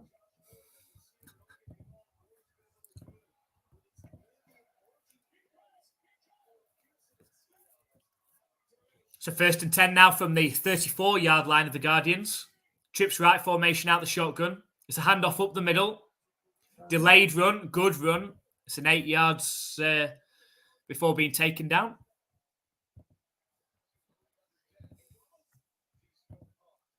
Hi everyone, thank you very much for joining us. Let us know what you thought of this game so far. And of course, let us know if you plan on joining us for a potential Thursday night draft. Snap back to McCarron, scrambles out to his left. Beats a defender. You'll see McCarron doing that too often. There is a flag, though. This could be coming back.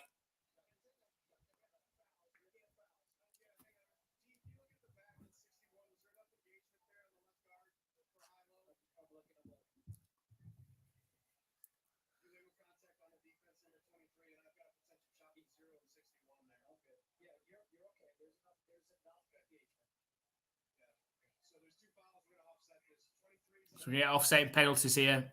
Illegal contact and a chop block.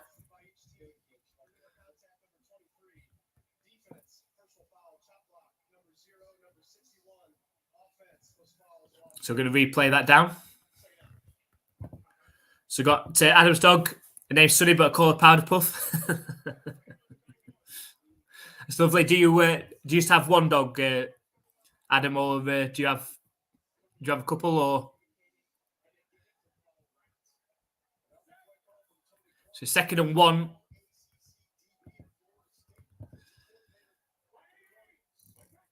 Snap back to McCarron, hand off up the middle, breaks through.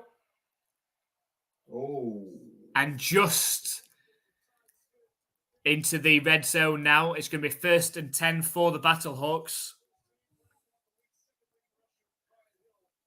If he'd have broken one tackle, he would have potentially just had one more guy to beat towards the end zone.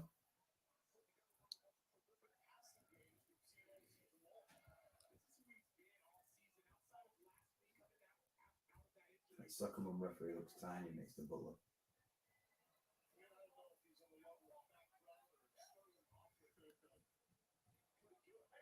So 1st and 10. McCarron 18 for 23, 228 yards, 2 touchdowns, no interceptions so far. Really good game for him. Could be throwing 400 if they keep going at this rate. So handoff up the middle though. Good hard running on 1st down. About 8.5 yards on that 1st down carry as well from Walker.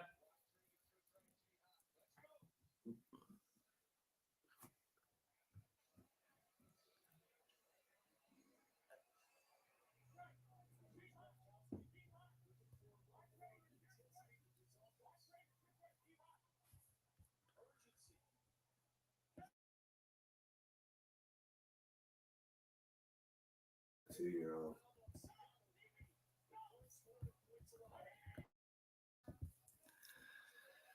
Lofted pass towards the end zone. And he goes up and gets it. It looks like it's a touchdown for the Battlehawks. It is Mitchell Jr. in the corner, caught off the pass from AJ McCarron. And that is the touchdown for the Battlehawks to extend their lead. And the Battlehawks extend their lead to 31-20 now in this game. And how many extra points are they going to go for on this occasion?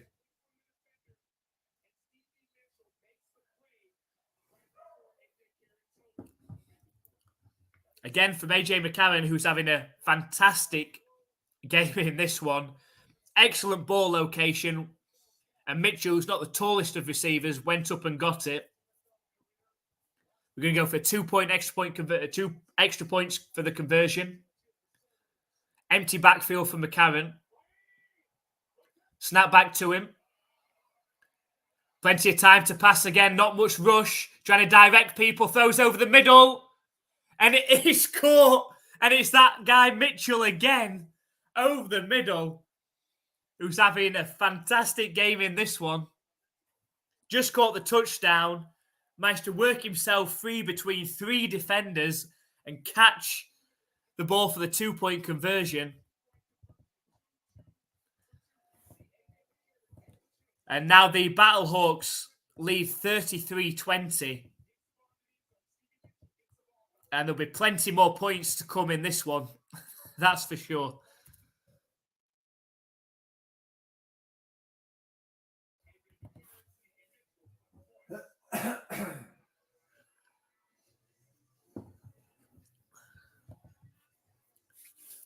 So exactly how the Battlehawks want to start the second half. A stop of the Guardians, go down the field themselves, score the touchdown and 2-point conversion.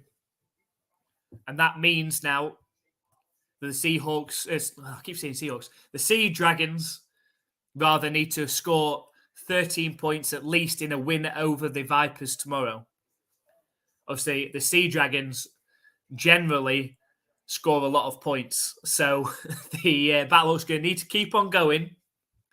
50, maybe 60 points. They might give themselves an opportunity. But that will be an interesting game. It's a shame from my perspective, from our perspective over here, that the Sea Dragons game against the Vipers is on at midnight, our time, UK time tomorrow. Otherwise, it would be tempting to do that game, knowing the Sea Dragons might need to win that game and score, let's say, 35 points in a win over the Vipers. That'd be entertaining to watch. Who knows? Let's see how this game goes. We'll see how this game goes, and we'll we'll see if it might be tempting to do. It might be tempting. On Monday. Yeah, I cannot say that. Not live internet. But it might be tempting. We'll know once this game finishes. We'll know exactly what the Sea Dragons need to do against the Vipers tomorrow. So, I mean, if it's competitive and the Sea Dragons need to score 35 points plus against the Vipers tomorrow, that's definitely a potential worth doing a live stream for, because it'll be entertaining. It will be entertaining to watch. No, the Brahms just before. That's today. The Brahms. Yeah, that's on after this. We've got a video. And we need to do that. Yeah, we carve it on. It's too distracting.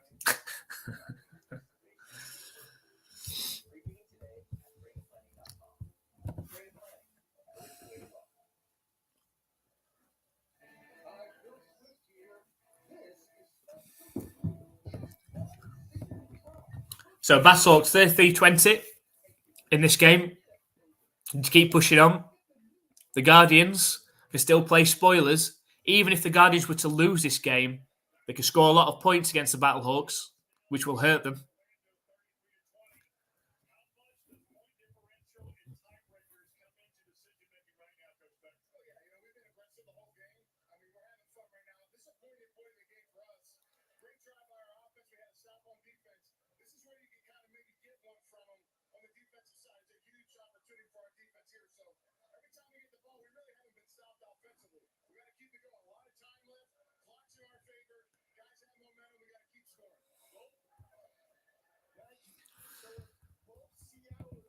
So Anthony Beck, we're just saying that obviously on this next drive is an opportunity for a defensive turnover. Right, kick is up, it's returnable from the 8-yard line. Moves up the right sideline, eventually pushed out of bounds. There is another flag. Usually when you get a flag on a kick, it is usually against the return team for a block in the back or a holding.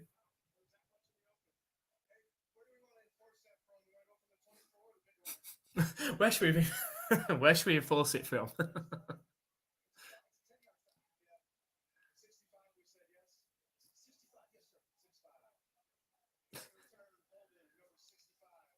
I still prefer this though. I know, like sometimes, like because we don't see that discussion of the NFL referees discussing it. So,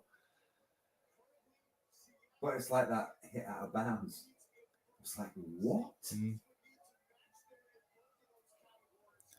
See, that's the thing though. Look at the points allowed now. The Sea Dragons probably aren't going to concede 26 points now against the Vipers, which means the Battlehawks have to win on the offensive points. So first down for the Guardians. It's a pass incomplete behind the receiver.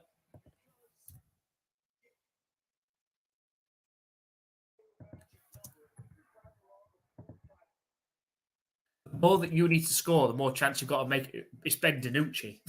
He throws a lot of interceptions.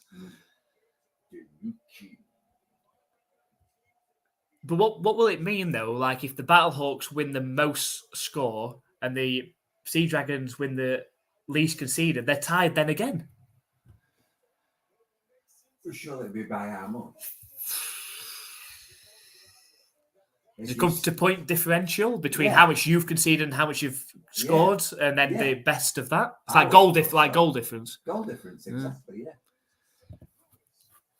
Pass complete for the first down for the Guardians. It's 1st and 10. Dormady fires it in again. It's another completion. Gains 6 yards on first down.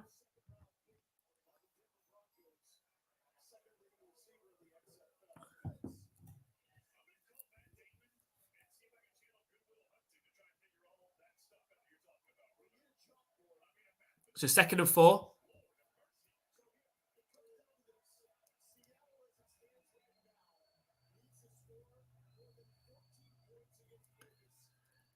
It's a handoff up the middle.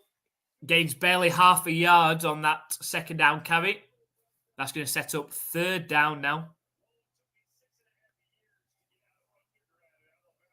So at the moment, Sea Dragons have to score over 14 points. Yeah. But what's the +9 thing that they were on? Sea Dragons on? Does that mean that they've had 9 more things against them or 9 less things against them?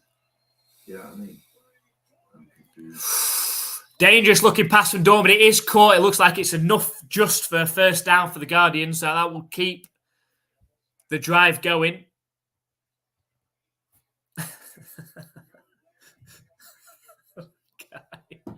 You see him just drink beer then. He's full beer can. Who played each other?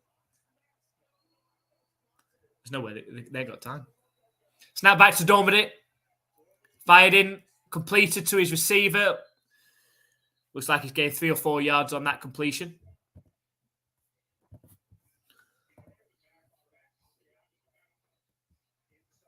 So you said they play each other, Adam. What do you mean?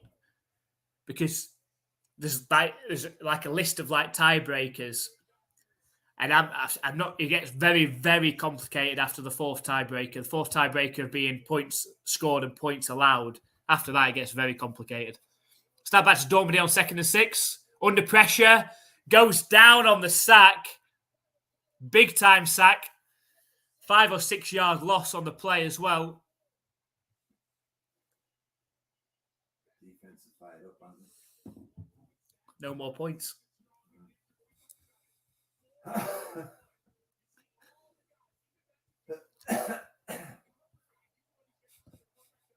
Hi, Ron. Let us know who you're backing in this game. And let us know if you're going to join us for Thursday night's NFL Draft live stream.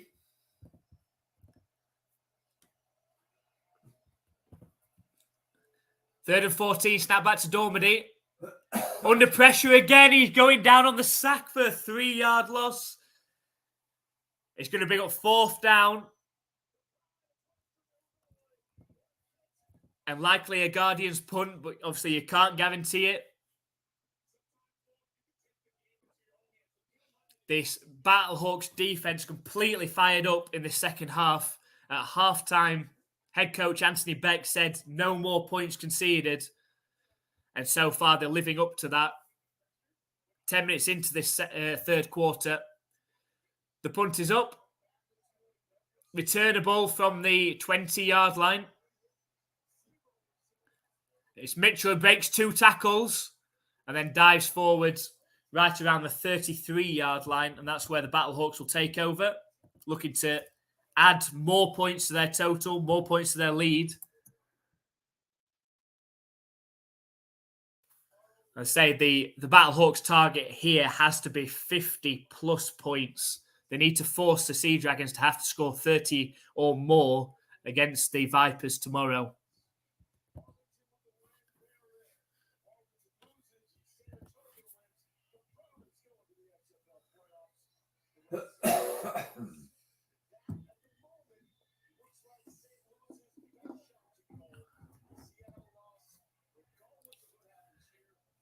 So trips left formation out the shotgun.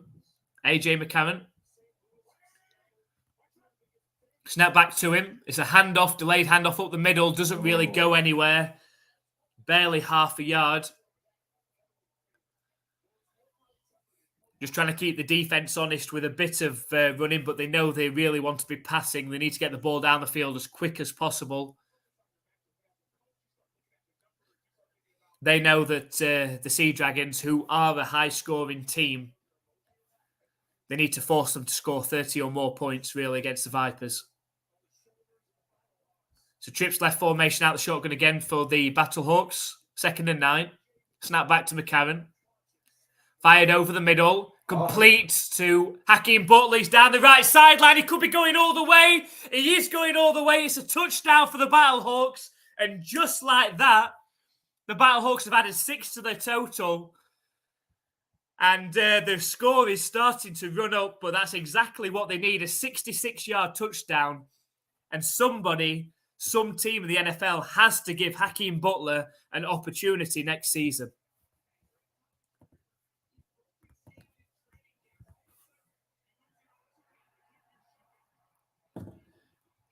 Caught the ball on the right sideline and just completely out-sprinted. Such a tall receiver, long legs, big strides. He's a complete mismatch. There's no other receivers in this XFL like Hakeem Butler. That makes it 39-20. You assume that the Battlehawks are going to go for 2 extra points here, as they have throughout this game so far.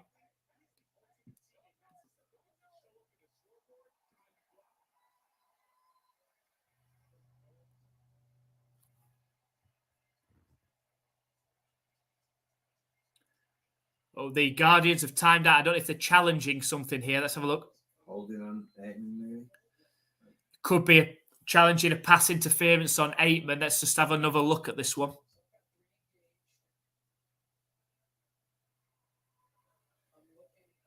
You need to go further back. What? Surely he's challenging whether he's engaged before he caught the pass.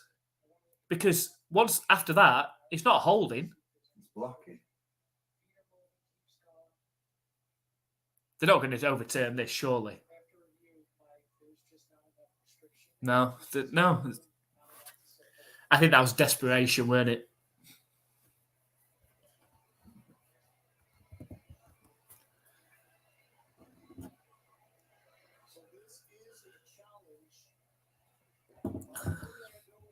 I mentioned it earlier, but congratulations to anybody that went on the over in this game.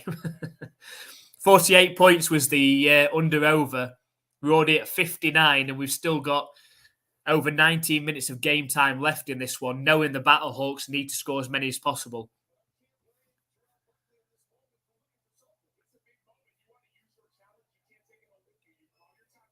So here we go. It's a 2.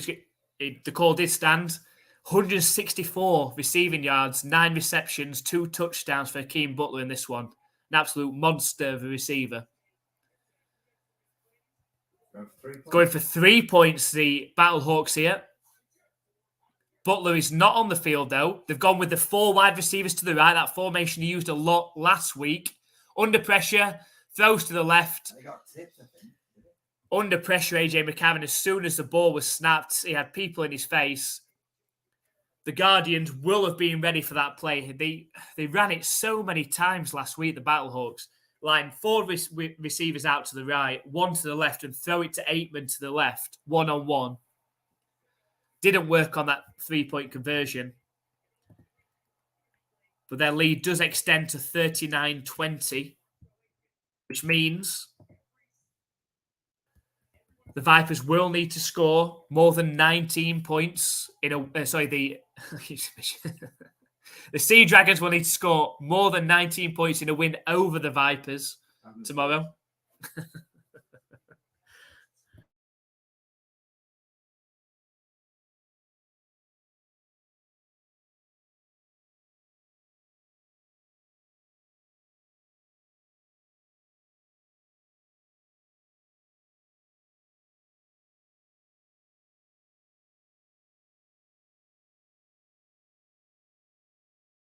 I seem to remember liking Magic. So the kick is up for the Battlehawks. Returnable from the 11-yard line. Dives forward and right around the 30-yard line.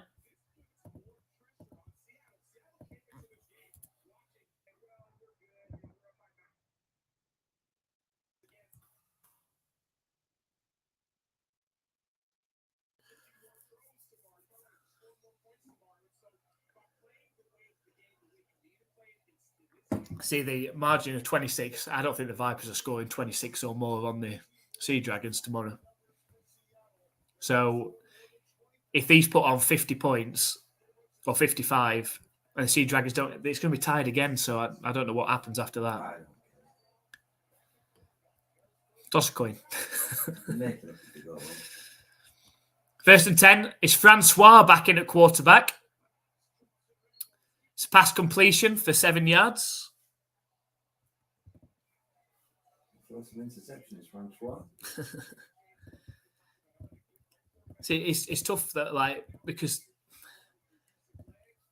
as a Battlehawks fan claim this season, obviously I want them to go through, but the Sea Dragons deserve it more. And the Sea Dragons, I think, will create a better game. Francois takes off on second down. He's got more than a first down before sliding down. And it's a first down for the Guardians. Yeah, I just think the Sea Dragons. The Battlehawks are the comeback kings, aren't they?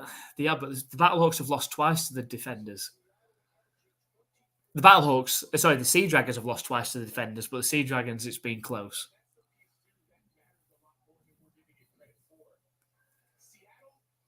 It's tough because, like, do you know if you put AJ McCarron on the Sea Dragons, and they'd be pretty solid, wouldn't they? Like Bendinucci is a lot of mistakes. Look, Adams, sure they play each other. They wouldn't have time, though. It's next week.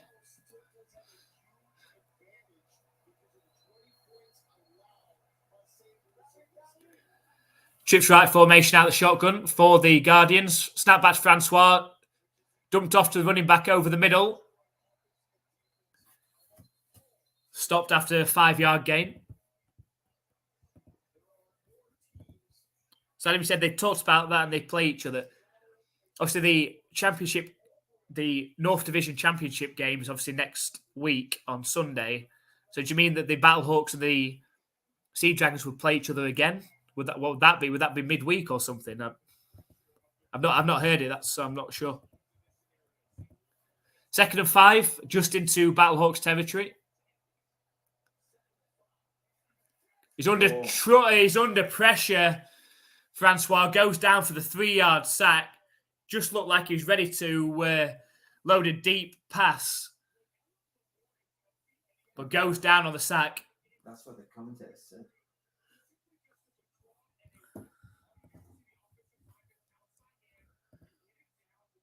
So he said that's what they said. That's what the commentators said. I mean, the commentators were wrong last week. The commentators last week were rubbish. They said if the Battlehawks win this week, they're through automatically, which was completely wrong. Snap back to Francois on 3rd and 9. Time to throw. Throws over the middle. It is complete. It's close. I think he's got enough. I think he's got enough for a first down, though. Oh, they're saying he's short. It's very, very short, though. This is inches. 4th and inches. And the Guardians absolutely will go for it here. 4th and inches from the 44-yard line. Dean's put it in. Oh, they're saying that I think he has gone past the line to gain. I think they're saying. Yeah.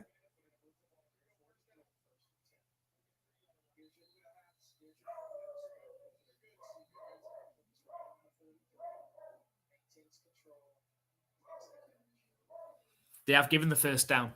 So Dean Blandino stepped in from the booth.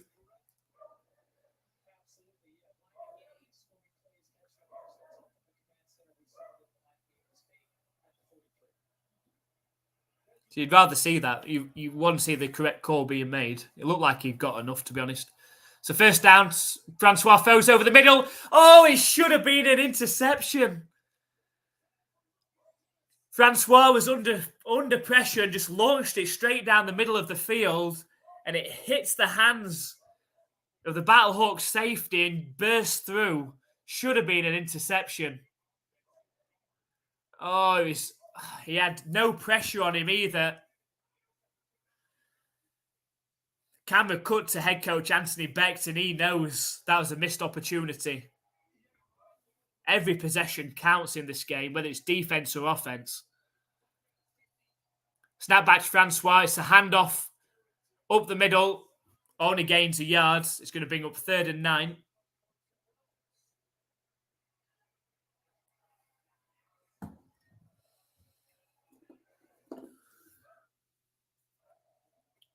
Oh, I like it when it shows you the sounds.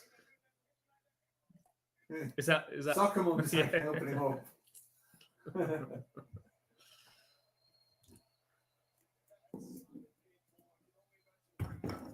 And that is the end of the third quarter as well.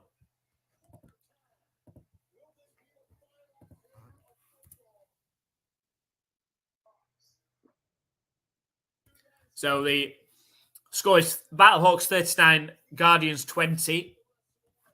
15 minutes left in this game. The Battlehawks need to continue to pile on the points. They'll want to, if they can possibly score at least 2 touchdowns and extra points, if not more, in this fourth quarter, because they want to put as much pressure on that on the Sea Dragons team as possible. You know, with a 19-point advantage, you can't see the Guardians coming back to win this one. But they need to not concede as well. At the moment, it's a 26-point advantage in terms of points conceded towards the Sea Dragons, which means that if they concede less than 26 points tomorrow against the Vipers, they would finish higher in ranking on that side, which is why it's so important that the Battlehawks score as many points on offense in terms of finishing higher in that ranking. At the moment, going into the fourth quarter, they are 19 points ahead of the Sea Dragons. They'll want to make it 30 plus. So they want to make it 30 plus points, meaning the Sea Dragons have to score, at least 4 or 5 touchdowns and extra points to win that game over the Vipers and leapfrog the Battlehawks.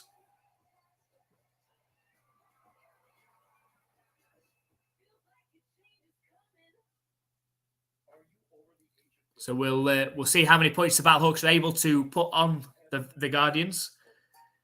It just shows the importance of any turnovers as well, because not only would that be a turnover if we'd have had the interception for the Battlehawks before, it'd mean the Battlehawks would have had the ball, but it also means the Guardians would not have scored on this drive as well. Still got an opportunity, and everything counts at the minute.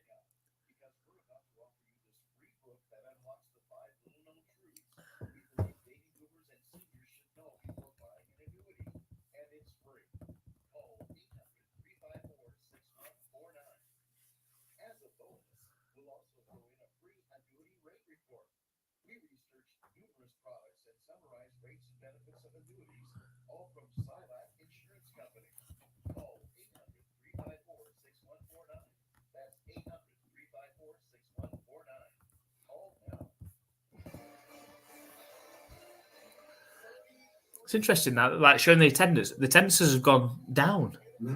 See, do you know that game against the Sea Dragons last week? I was expecting that to be right up around 35, maybe towards 38 again, but it's gone down and down and down and down. Weird, isn't it?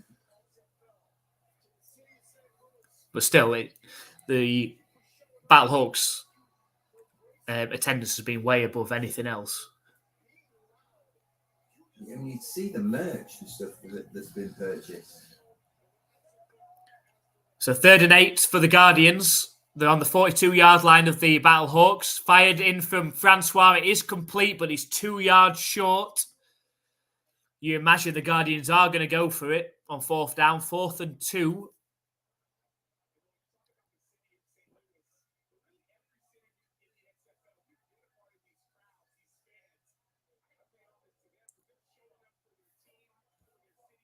Everybody's wearing blue.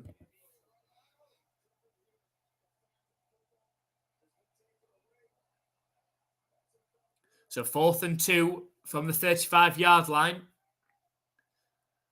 Snap back to Francois. He's looking to pass. Sets off running up the middle. Gets the first down. Gets more than the first down. Trips over himself, but he has gained 10 yards on the conversion.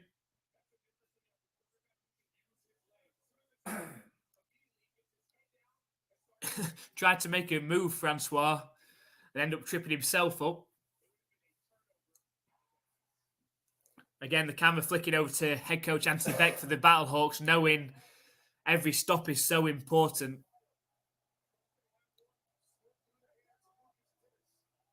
So 1st and 10 from the 25-yard line. Snap back to Francois, looking to pass.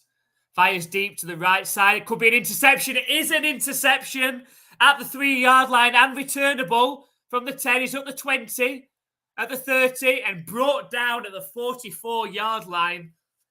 And exactly what the Battlehawks needed. Not only is that an interception and giving the ball back to their offense, it means no more points are conceded as well. So excellent news for a battle from a Battlehawks perspective. Oh, he skies it. Francois threw that into double coverage. Poor decision and poor throw. You know, where the safety just read that all day. So 1st and 10 now for the Battlehawks, right up at the 43, their own 43-yard line.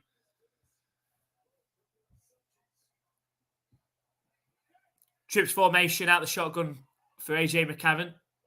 Snap back to him. And it's dumped off to the running back. It is a 1st down. And much more. Steps inside, makes a couple more moves, and it's at least a 25-yard gain. He had so much space. Could have been more. And the Battlehawks already in field goal range. They'll be wanting much more than that. You see a lot of throwing coming in this 4th quarter now. Oh, it's ESPN. Hope it's on Game Pass. It's a 1st and 10 for the Battlehawks. Handoff on the sweep. Good running again. It's another 1st down for the Battlehawks, now inside the red zone.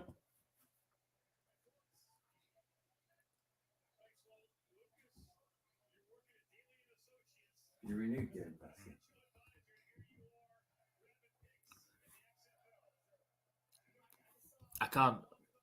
You can't risk it with this. No. I think it's a good idea. Just something else that needs to come out once we start getting paid. Fired in from McCarron on the screen. Shepherd makes a move and he's tackled down at the 4-yard line. It's going to be 1st and goal from the 4-yard line for the Battlehawks. Looking to try and get into the end zone again. Clock ticking, just under 12 minutes left in this game.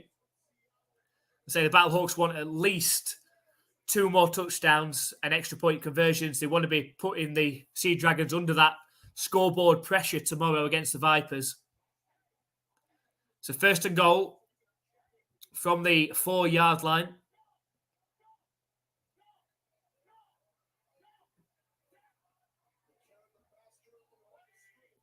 Snap back to McCarron. Lofted pass towards the corner of the end zone, looking for Keane Butler. It's over his head, though. Good defending. There's good defending. Blocked off Keane Butler pretty well there.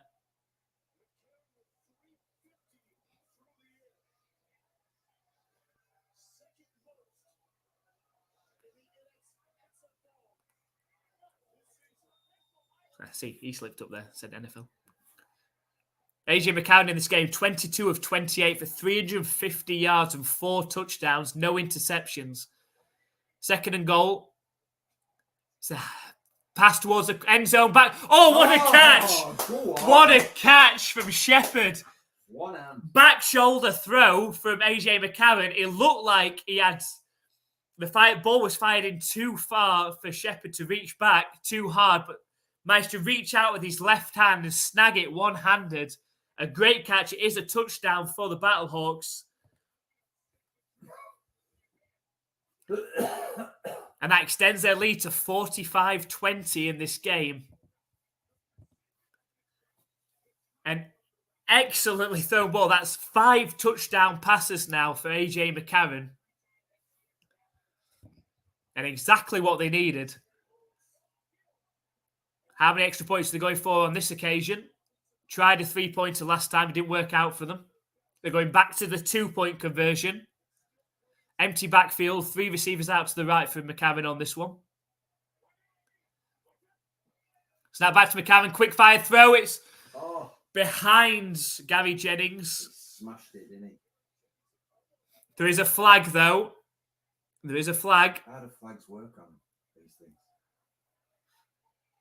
I assume if it's against the defense, they'll move it half the distance and replay it. A replay.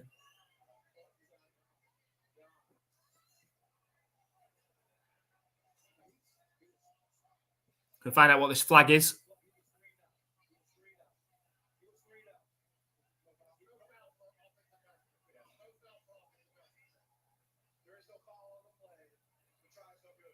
Okay, so I think we're looking at a foul for offensive pass interference, but they decided it was no foul for offensive pass interference. So Shepherd for the Battlehawks is another player that's really stood out in the XFL this season. Had some brilliant kick returns, been very close to busting one for the touchdown, hasn't quite made it. Made some excellent catches and shown his speed in the XFL as well. Might get an opportunity.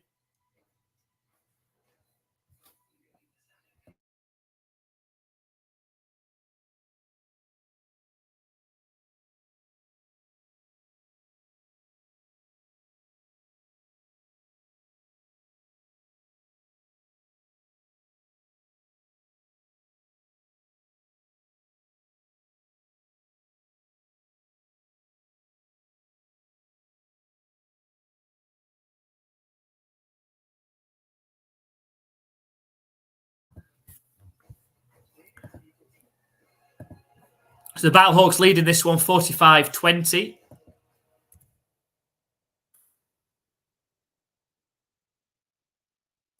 Meaning that the Sea Dragons, in a win over the Vipers, would need to score at least 25 points in that win over the Vipers tomorrow. Again, it's just adding on more pressure. I think at one point earlier in this game, when the Battlehawks weren't getting much going on offense, and the Guardians were putting up points on offense themselves, the Sea Dragons players and coaching staff must be feeling quite comfortable. However, now might be a little bit nervous knowing that they could have to put on 30, maybe 35 points on the Vipers tomorrow. Plus, that adds that extra bit of pressure onto them. And Ben DiNucci and that offense have put on a lot of points on teams this season. But it always comes with that added pressure of DiNucci, who has thrown a lot of interceptions this season in the XFL, trying to force throws that don't need to be forced. Could result in turnovers tomorrow.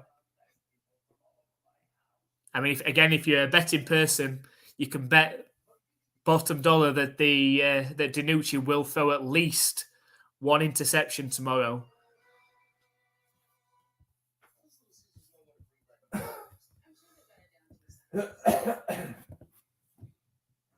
But again, going obviously back to the betting, the over or under in this game was 48 points. Well, the Battlehawks themselves have scored 45 points in this game. So then themselves should beat the over or under just on their score.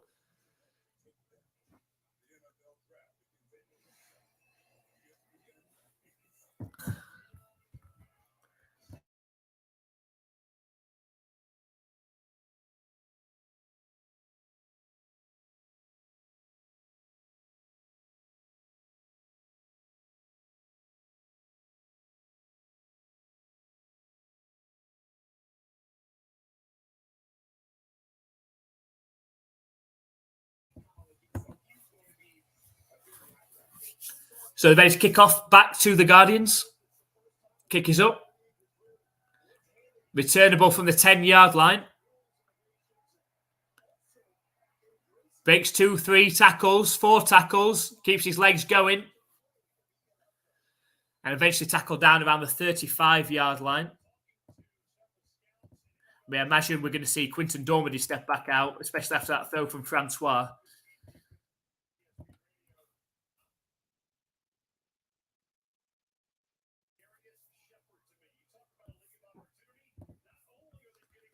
As Adam said, I think a good bet. I assume you're talking about the Ben DiNucci over 0.5 interceptions tomorrow.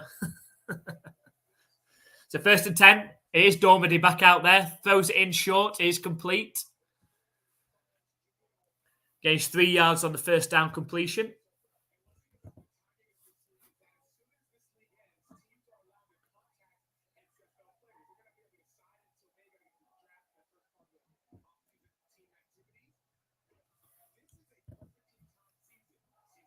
So 2nd and 6. Fired in from Dormady again. It is complete. Right down for a first down.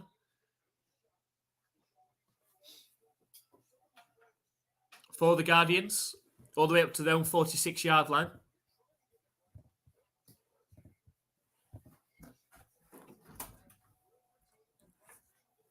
Snap back to Dormady again.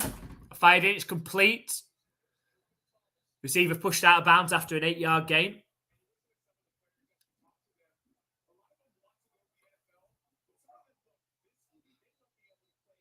Could have a stoppage here. We've got a Battlehawks player down.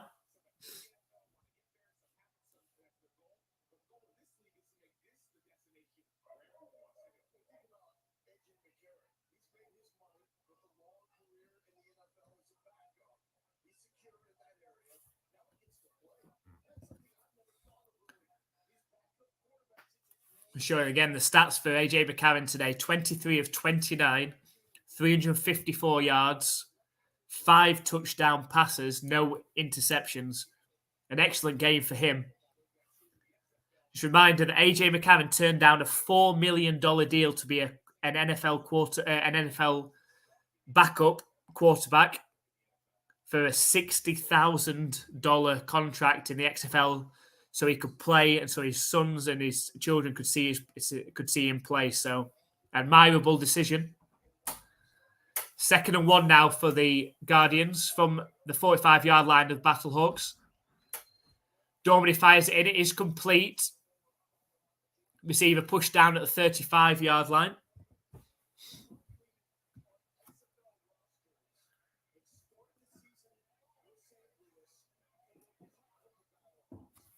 All this does, though, is keeps extending the drive. Keeps on burning more time. Again, the time is an enemy. Snap back to Dormady. Completion. Brought down around the 31-yard line of the Battlehawks.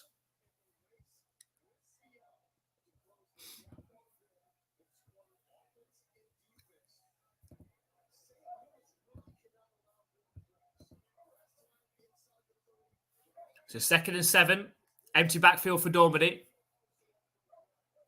Snap back to Dormady. Fired into his receiver. It's complete. Looks to be about half a yard short of the line to gain.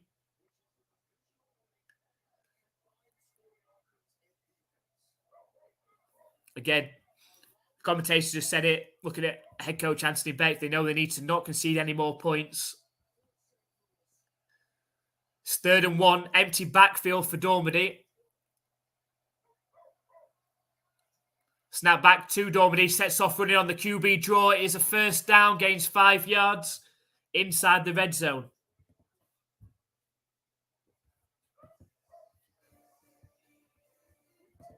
Adam saying Guardians taking a snooze the second half. I think it's the pressure that the Battlehawks put on to onto the Guardians. They know they need it more. But agreed, very cool for him and for his family.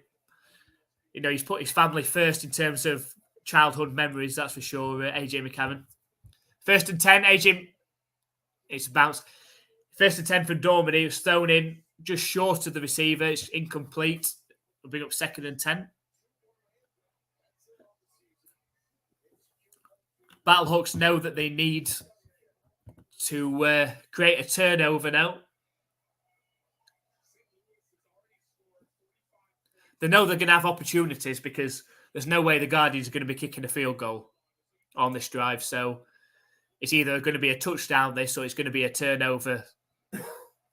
So 2nd and 10. Snap back to Dormady. Fired in. It is complete for 9 yards. It'll set up a 3rd and 1 from the 11-yard line. Clock under 7 minutes left in this game. Battlehawks know that they need to score at least one more touchdown.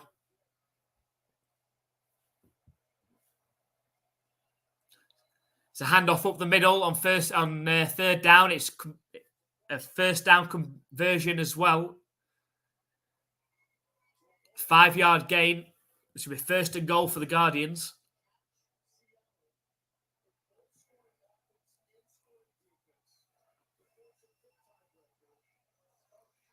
They need the defense to stand up, the Battlehawks. Can they get a sack?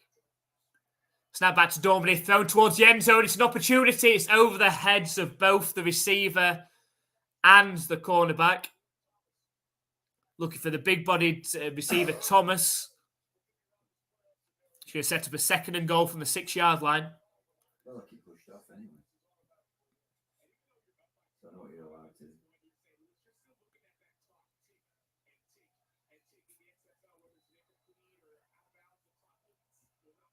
It's a 2nd and goal from the 6-yard line. Trips right formation out the shotgun. Snap back to Dormady. Throws towards the end zone. It's battered away from the Battlehawks defense. It's going to set up a 3rd and goal from the 6-yard line. I said this is going to end up in either a turnover, whether it be an interception or fumble or a turnover on downs, or a touchdown.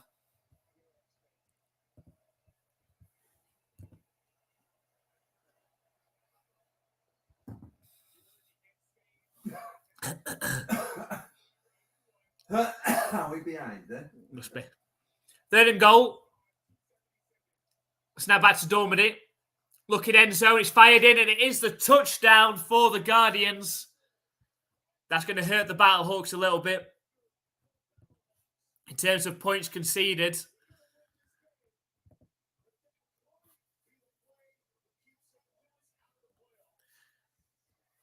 That could be the difference, as the commentators just said. It could be the difference between the Battlehawks getting through and not getting through. The Battlehawks have to win in terms of offensive points differential and defensive points differential against the Sea Dragons. Otherwise, it will be the Sea Dragons that go through if they beat the Vipers. Going for 2 extra points, the Guardians. Fired in, and it is complete as well. That's a 2-point conversion as well. That's going to hurt him a little bit more as well.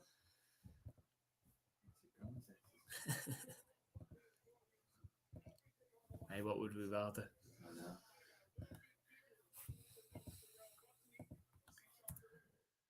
That makes it 45-28 in this game. The Battlehawks just need to keep on scoring as many points as they possibly can.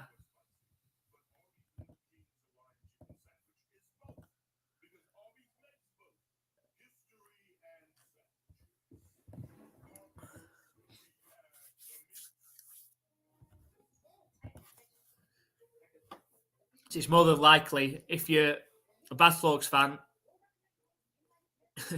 you know, no matter how many points you score here, you're asking a lot of the Vipers tomorrow to score 30-odd points plus against the Sea Dragons. So if you're a Battlehawks fan now, you're hoping just that the Vipers pull off the win against the Sea Dragons tomorrow. It's still possible.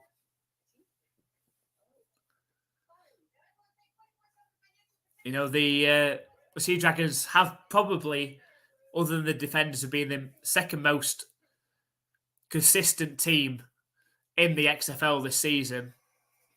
And if in the 3 losses that they've had this season, could have quite easily won those games. It's been costly turnovers from DiNucci, really, that stopped them being undefeated this season.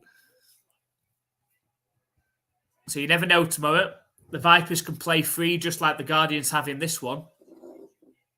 You never know, the Vipers might be able to pull off the shock tomorrow.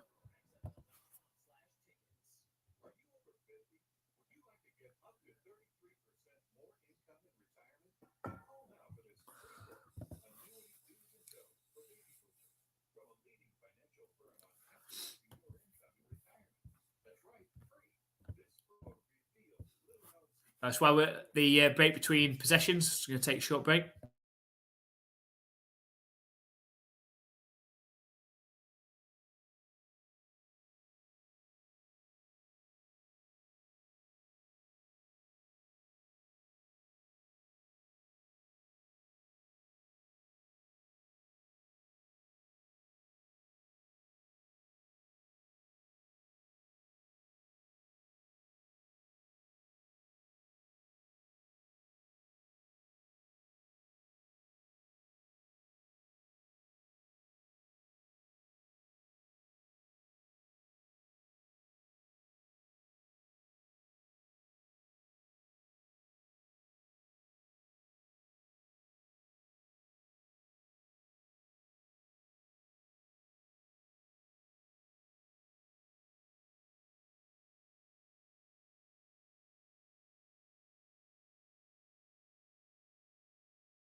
I really want to watch that Rams game now. So the kick is up for the Guardians. It's returnable from the 5-yard line. Shepherd busts through at the 30, at the 40. He's on the left sideline. He's pushed out of bounds right around the 40-yard line of the Guardians. He's threatened all season as Shepherd to score a kick return touchdown.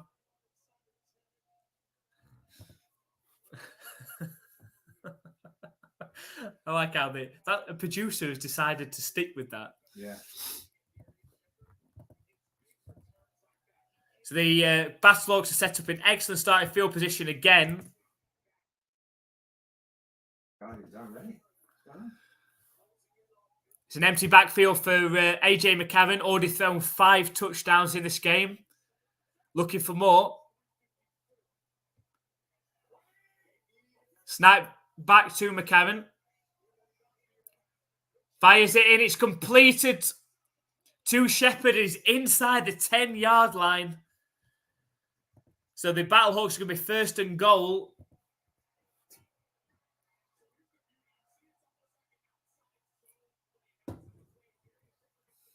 Well, we might have gone out of bounds there.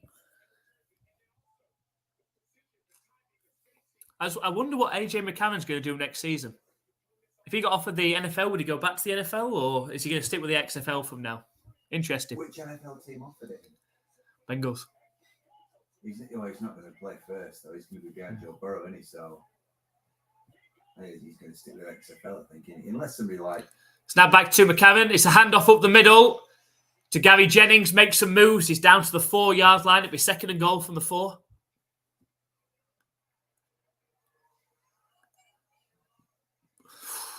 Look at the point differential now.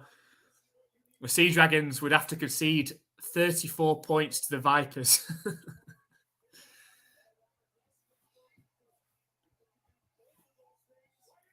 Snap back to AJ McCarron. Second and goal.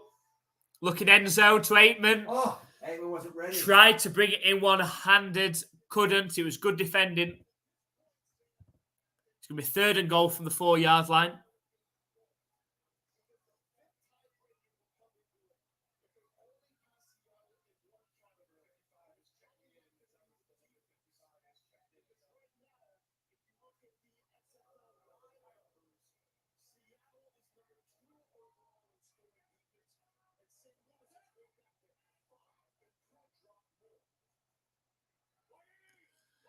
Snap back to McCarron.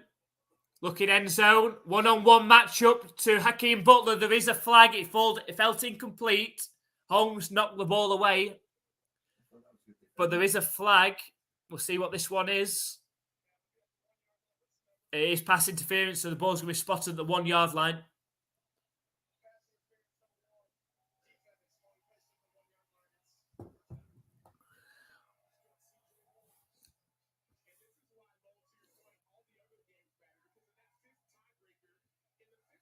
You must have done it beforehand.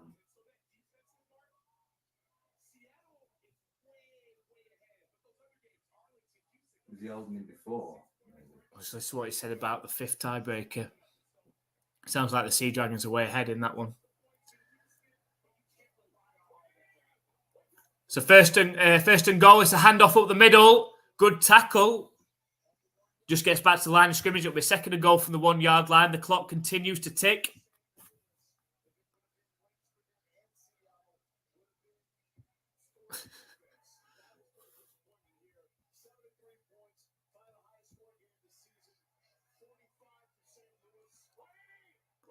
Snap back to McCarron. It's another handoff up the middle. Completely. I don't think he's done enough. Looked like it was stuffed, but a second effort. I still think he's half a yard short. It's going to be third and goal from the half-yard line. There's a flag thrown. There's some afters between a Battlehawks and Guardians player. It was the ref that was pulling him off. Feel the future is here.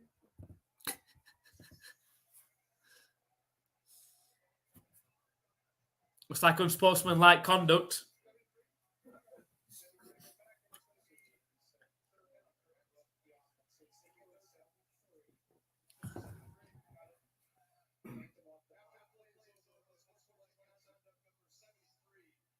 Oh, against the offense, that's going to be 15-yard penalty. Wow, that hurts the Battlehawks.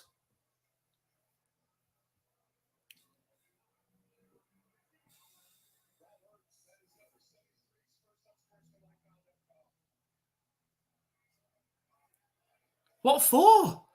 What did he do then? Taunting, I suppose. But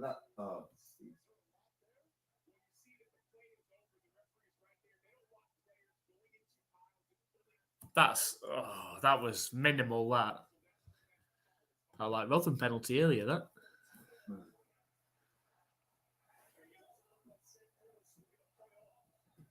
And that takes down to the 2-minute warning now as well. With 3rd and goal from the 16-yard line when we come back.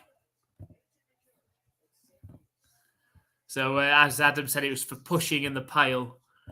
Seemed very minimal, but they're going to call it. 15-yard penalties. Every penalty counts in this one. 25 points. I think if you're a Battlehawks fan, you've got to be hoping the Vipers pull off the shock tomorrow now, because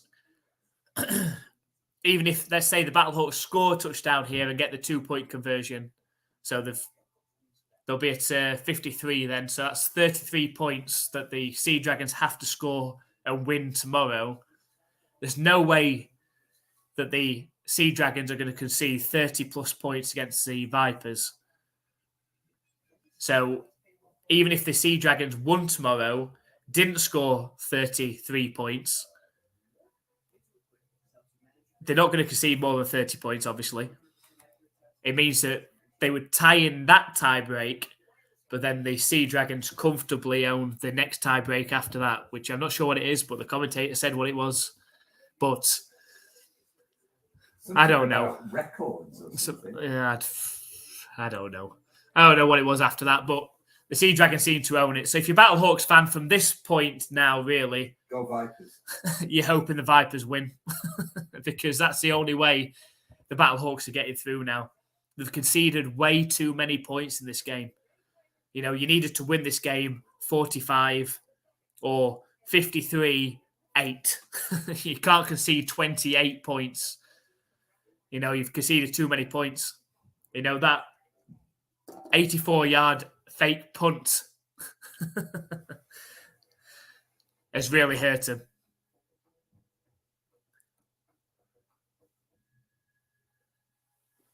Did I say Vikings? Or did I say Vipers? I don't know. I might say Vikings. Who knows?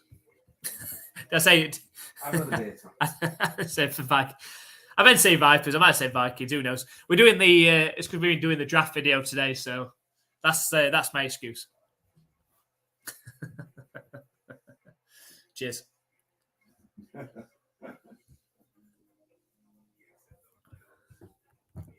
It's funny because anyone in America is like, guys, it's what time is it in the afternoon? It's like 3:00 in the afternoon. You're hammered.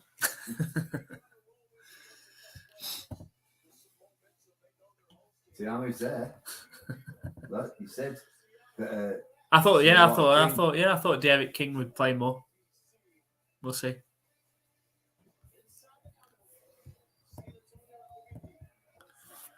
Right.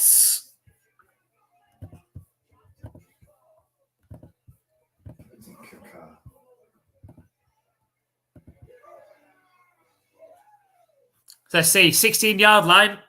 A long way to go for the touchdown for the Battlehawks. It's empty backfield for AJ McCarron. Snap back to him. Throws towards the end zone. He's got it. And it's Mitchell Jr. again. And that's AJ McCarron's 6th touchdown pass in this game.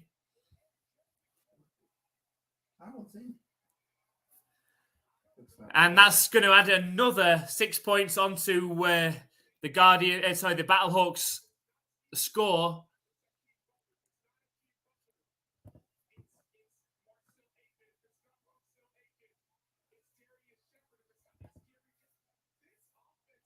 So there you go, 51-28 now.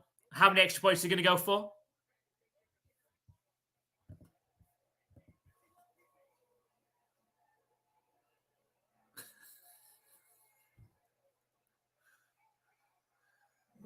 That's 2 extra. That's it. 2 extra point conversion.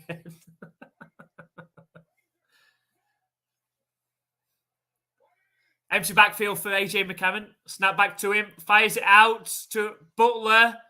He reaches out, and it is the 2-point conversion, which makes it 53-28 in this game. Butler reaches out from the 50-yard line. He does, like earlier from the 3-yard line. Go, gadget arm.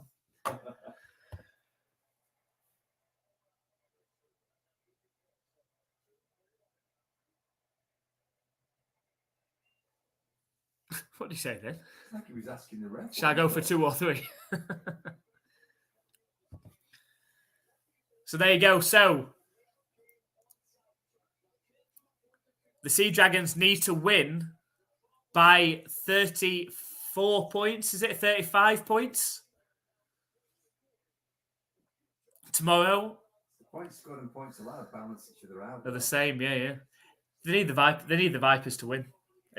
Really, because the Vipers aren't going to score 34 points and then lose. You can't.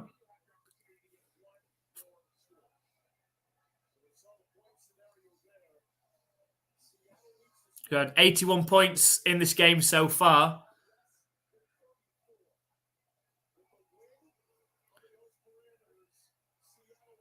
The kick's returnable from the 5-yard line.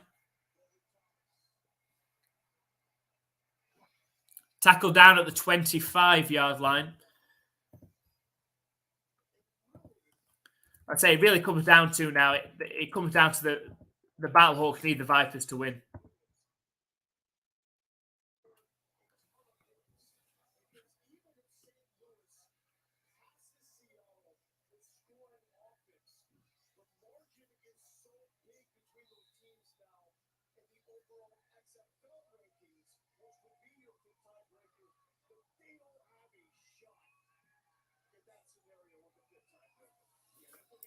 They won't want to concede any more points, the Battlehawks here. 1 minute and 49 seconds left in the game. Dormady back in the game.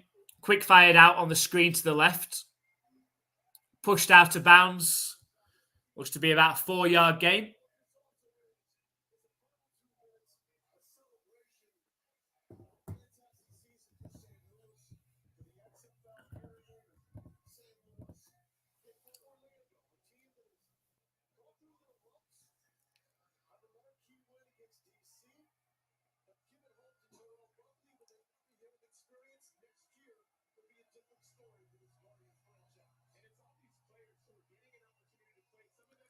So 2nd and 5.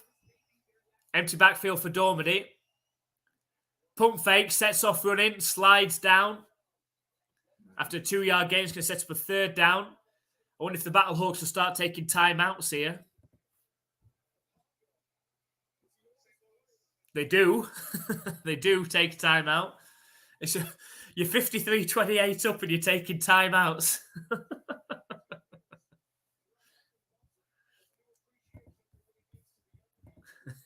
Cheers, Adam. Appreciate you coming on to here. Just stick with us until the end. Hopefully the Brahmas game is good as well.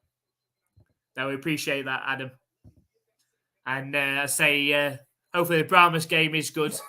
Be nice if the Brahmas can win that game and sets up an interesting game tomorrow with the Renegades and Roughnecks.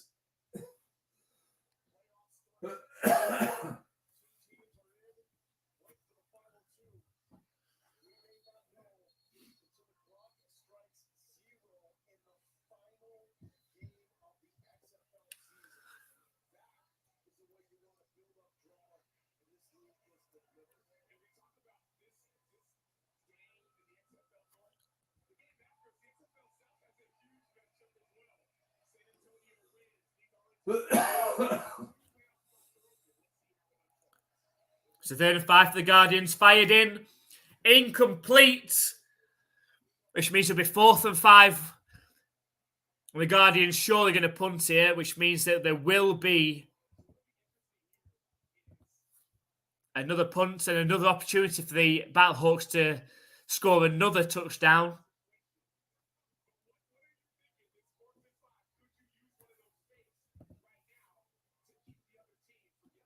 Let's have a look. 4th and 5. We've had a 84-yard fake punt for a touchdown. Look, he's dying to do it. And the Guardians call a timeout. Head coach Terence Buckley not happy on the sideline.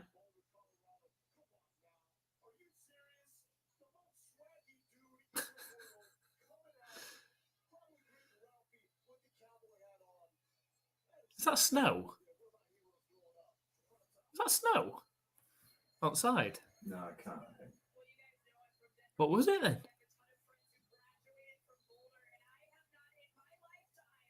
They were wrapped up.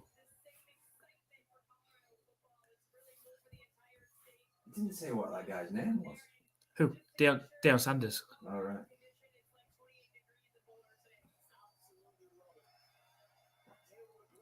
It's a fake punt.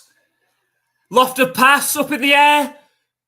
Intercepted at the 42-yard line. It got battered. It's intercepted. Well, if you're the Guardians, why not? But that will affect the punter's completion rate. He was 1 for 1 earlier in the game. He's now got an interception that will affect his quarterback rating now. But the Battlehawks set up an excellent starting field position.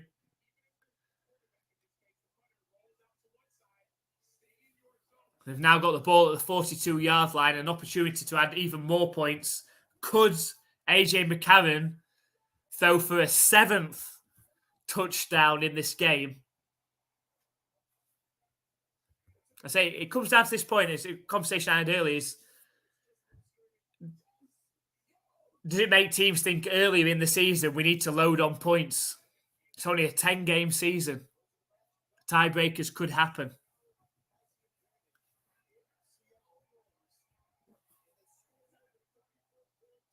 So 1st and 10 for the Battlehawks, empty backfield for McCarron. Snap back to him. Fired short over the middle. It's a broken tackle from Jennings. It's 1st down. Steps out of bounds after a 14-yard gain. That will stop the clock. Does 1st down that stop the clock? No, it's 2 minutes. Until the ball's spotted again. All right. But if you go out of bounds, it stops it like normal.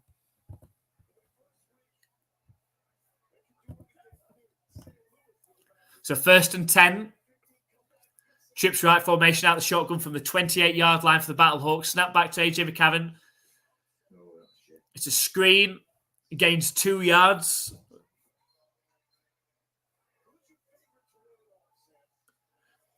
Game clock continues to run. We're going to be just under 1 minute by the time the ball is snapped again. You think they would take the time?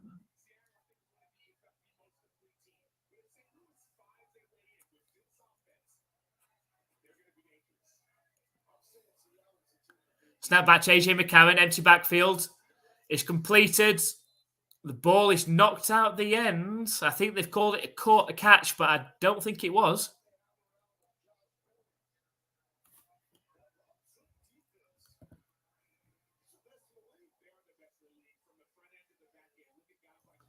They are calling it a catch, 3rd and 3. I'm not sure he completed the catch to the end.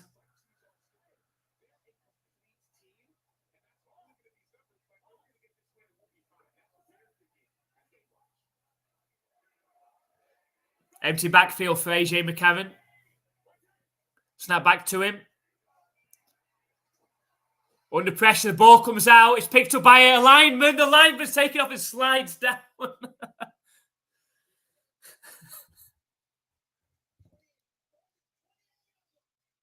There is a flag. There's a flag.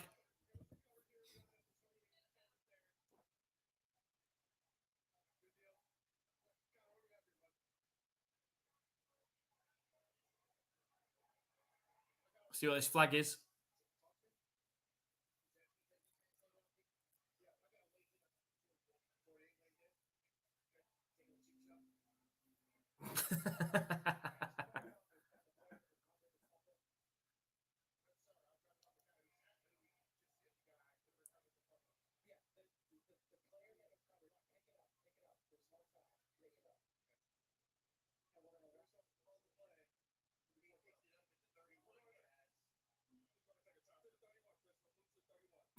There's no foul here, is there? They're picking the flags up.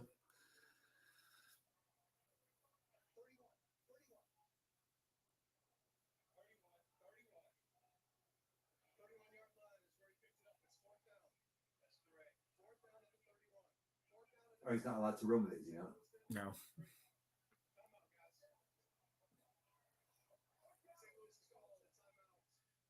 Only the person that fumbles it's allowed to advance it.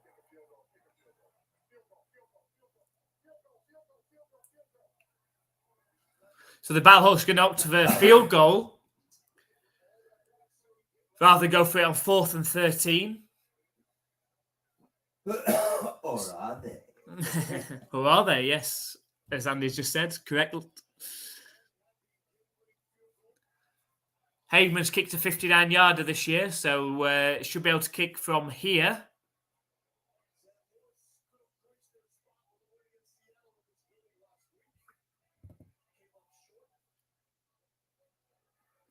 It's a 49-yarder from this range, from the left hash.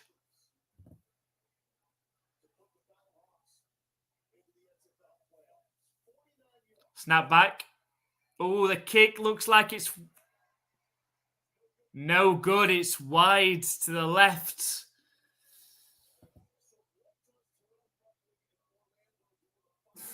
They don't make up and go, I don't mind, mate.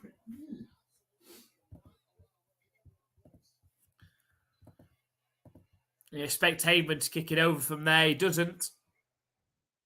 I say, ultimately, I don't think that's going to make a difference. Unless they concede now. The Battlehawks need to win this game. So they need the Vipers to beat the Sea Dragons tomorrow.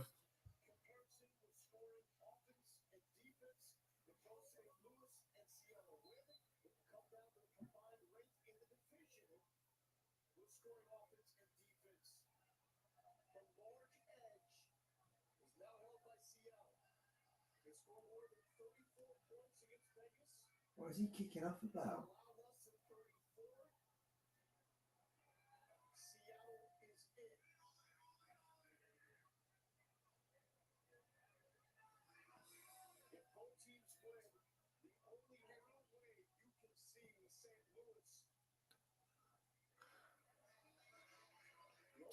I don't know if the Battlehawks are challenging something here just as a last hope.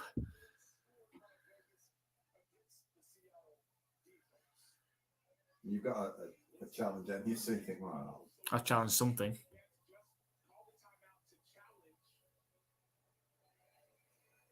I'm not sure what they're challenging, but they're challenging something. 74 don't look happy, does he?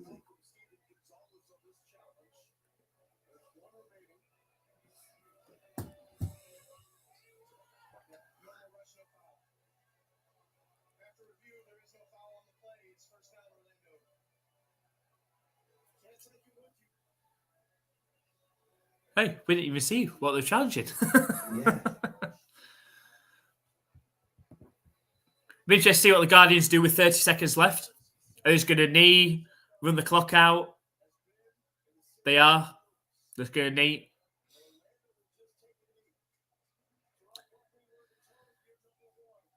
So we see if we can find out exactly what the Battlehawks need at the end of this. I mean, really, it's a Vipers win over the Sea Dragons tomorrow.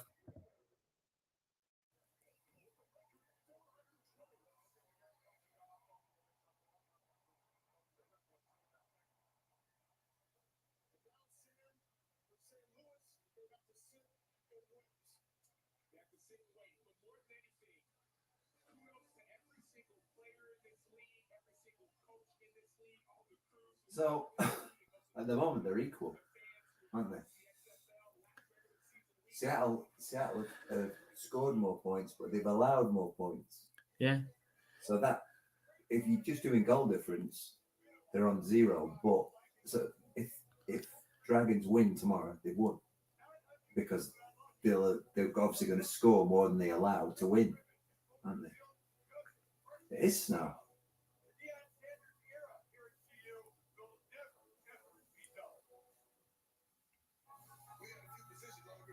Yeah, I think that Obviously, if the Vipers win, the Sea Dragons are out. But if the Sea Dragons win, the Sea Dragons are in. Yeah, because there's no way they're going to concede 34 points. Even if the Sea Dragons won 28-10. Yes, they haven't beaten them on points scored, but they've beaten them on points conceded, and the Sea Dragons own the 5th tiebreaker. The Sea Dragons have won this 5th tiebreaker. Which, whatever that is.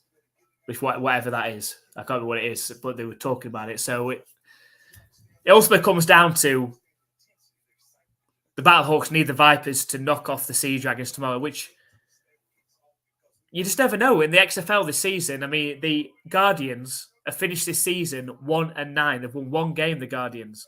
And that game they've won came against the team that are probably going to finish this season 9-1.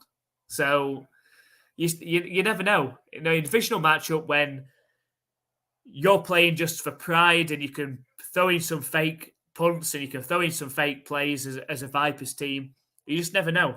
And so the Battlehawks will be hoping for that tomorrow. We'll obviously have to wait and see. But we appreciate everybody for coming and joining the live stream. A special shout out to Adam as well. Thank you very much for joining us as always. Hope you enjoy the Brahmas and Defenders game. If you haven't already, make sure you hit that subscribe button and click that notification bell so you know when we release our videos and go live on our live streams as well. We're releasing a video shortly on the NFL and our first round mock draft, so make sure you check out that video as well. Give us your thoughts and feelings on that video as well. And we'll see you next time.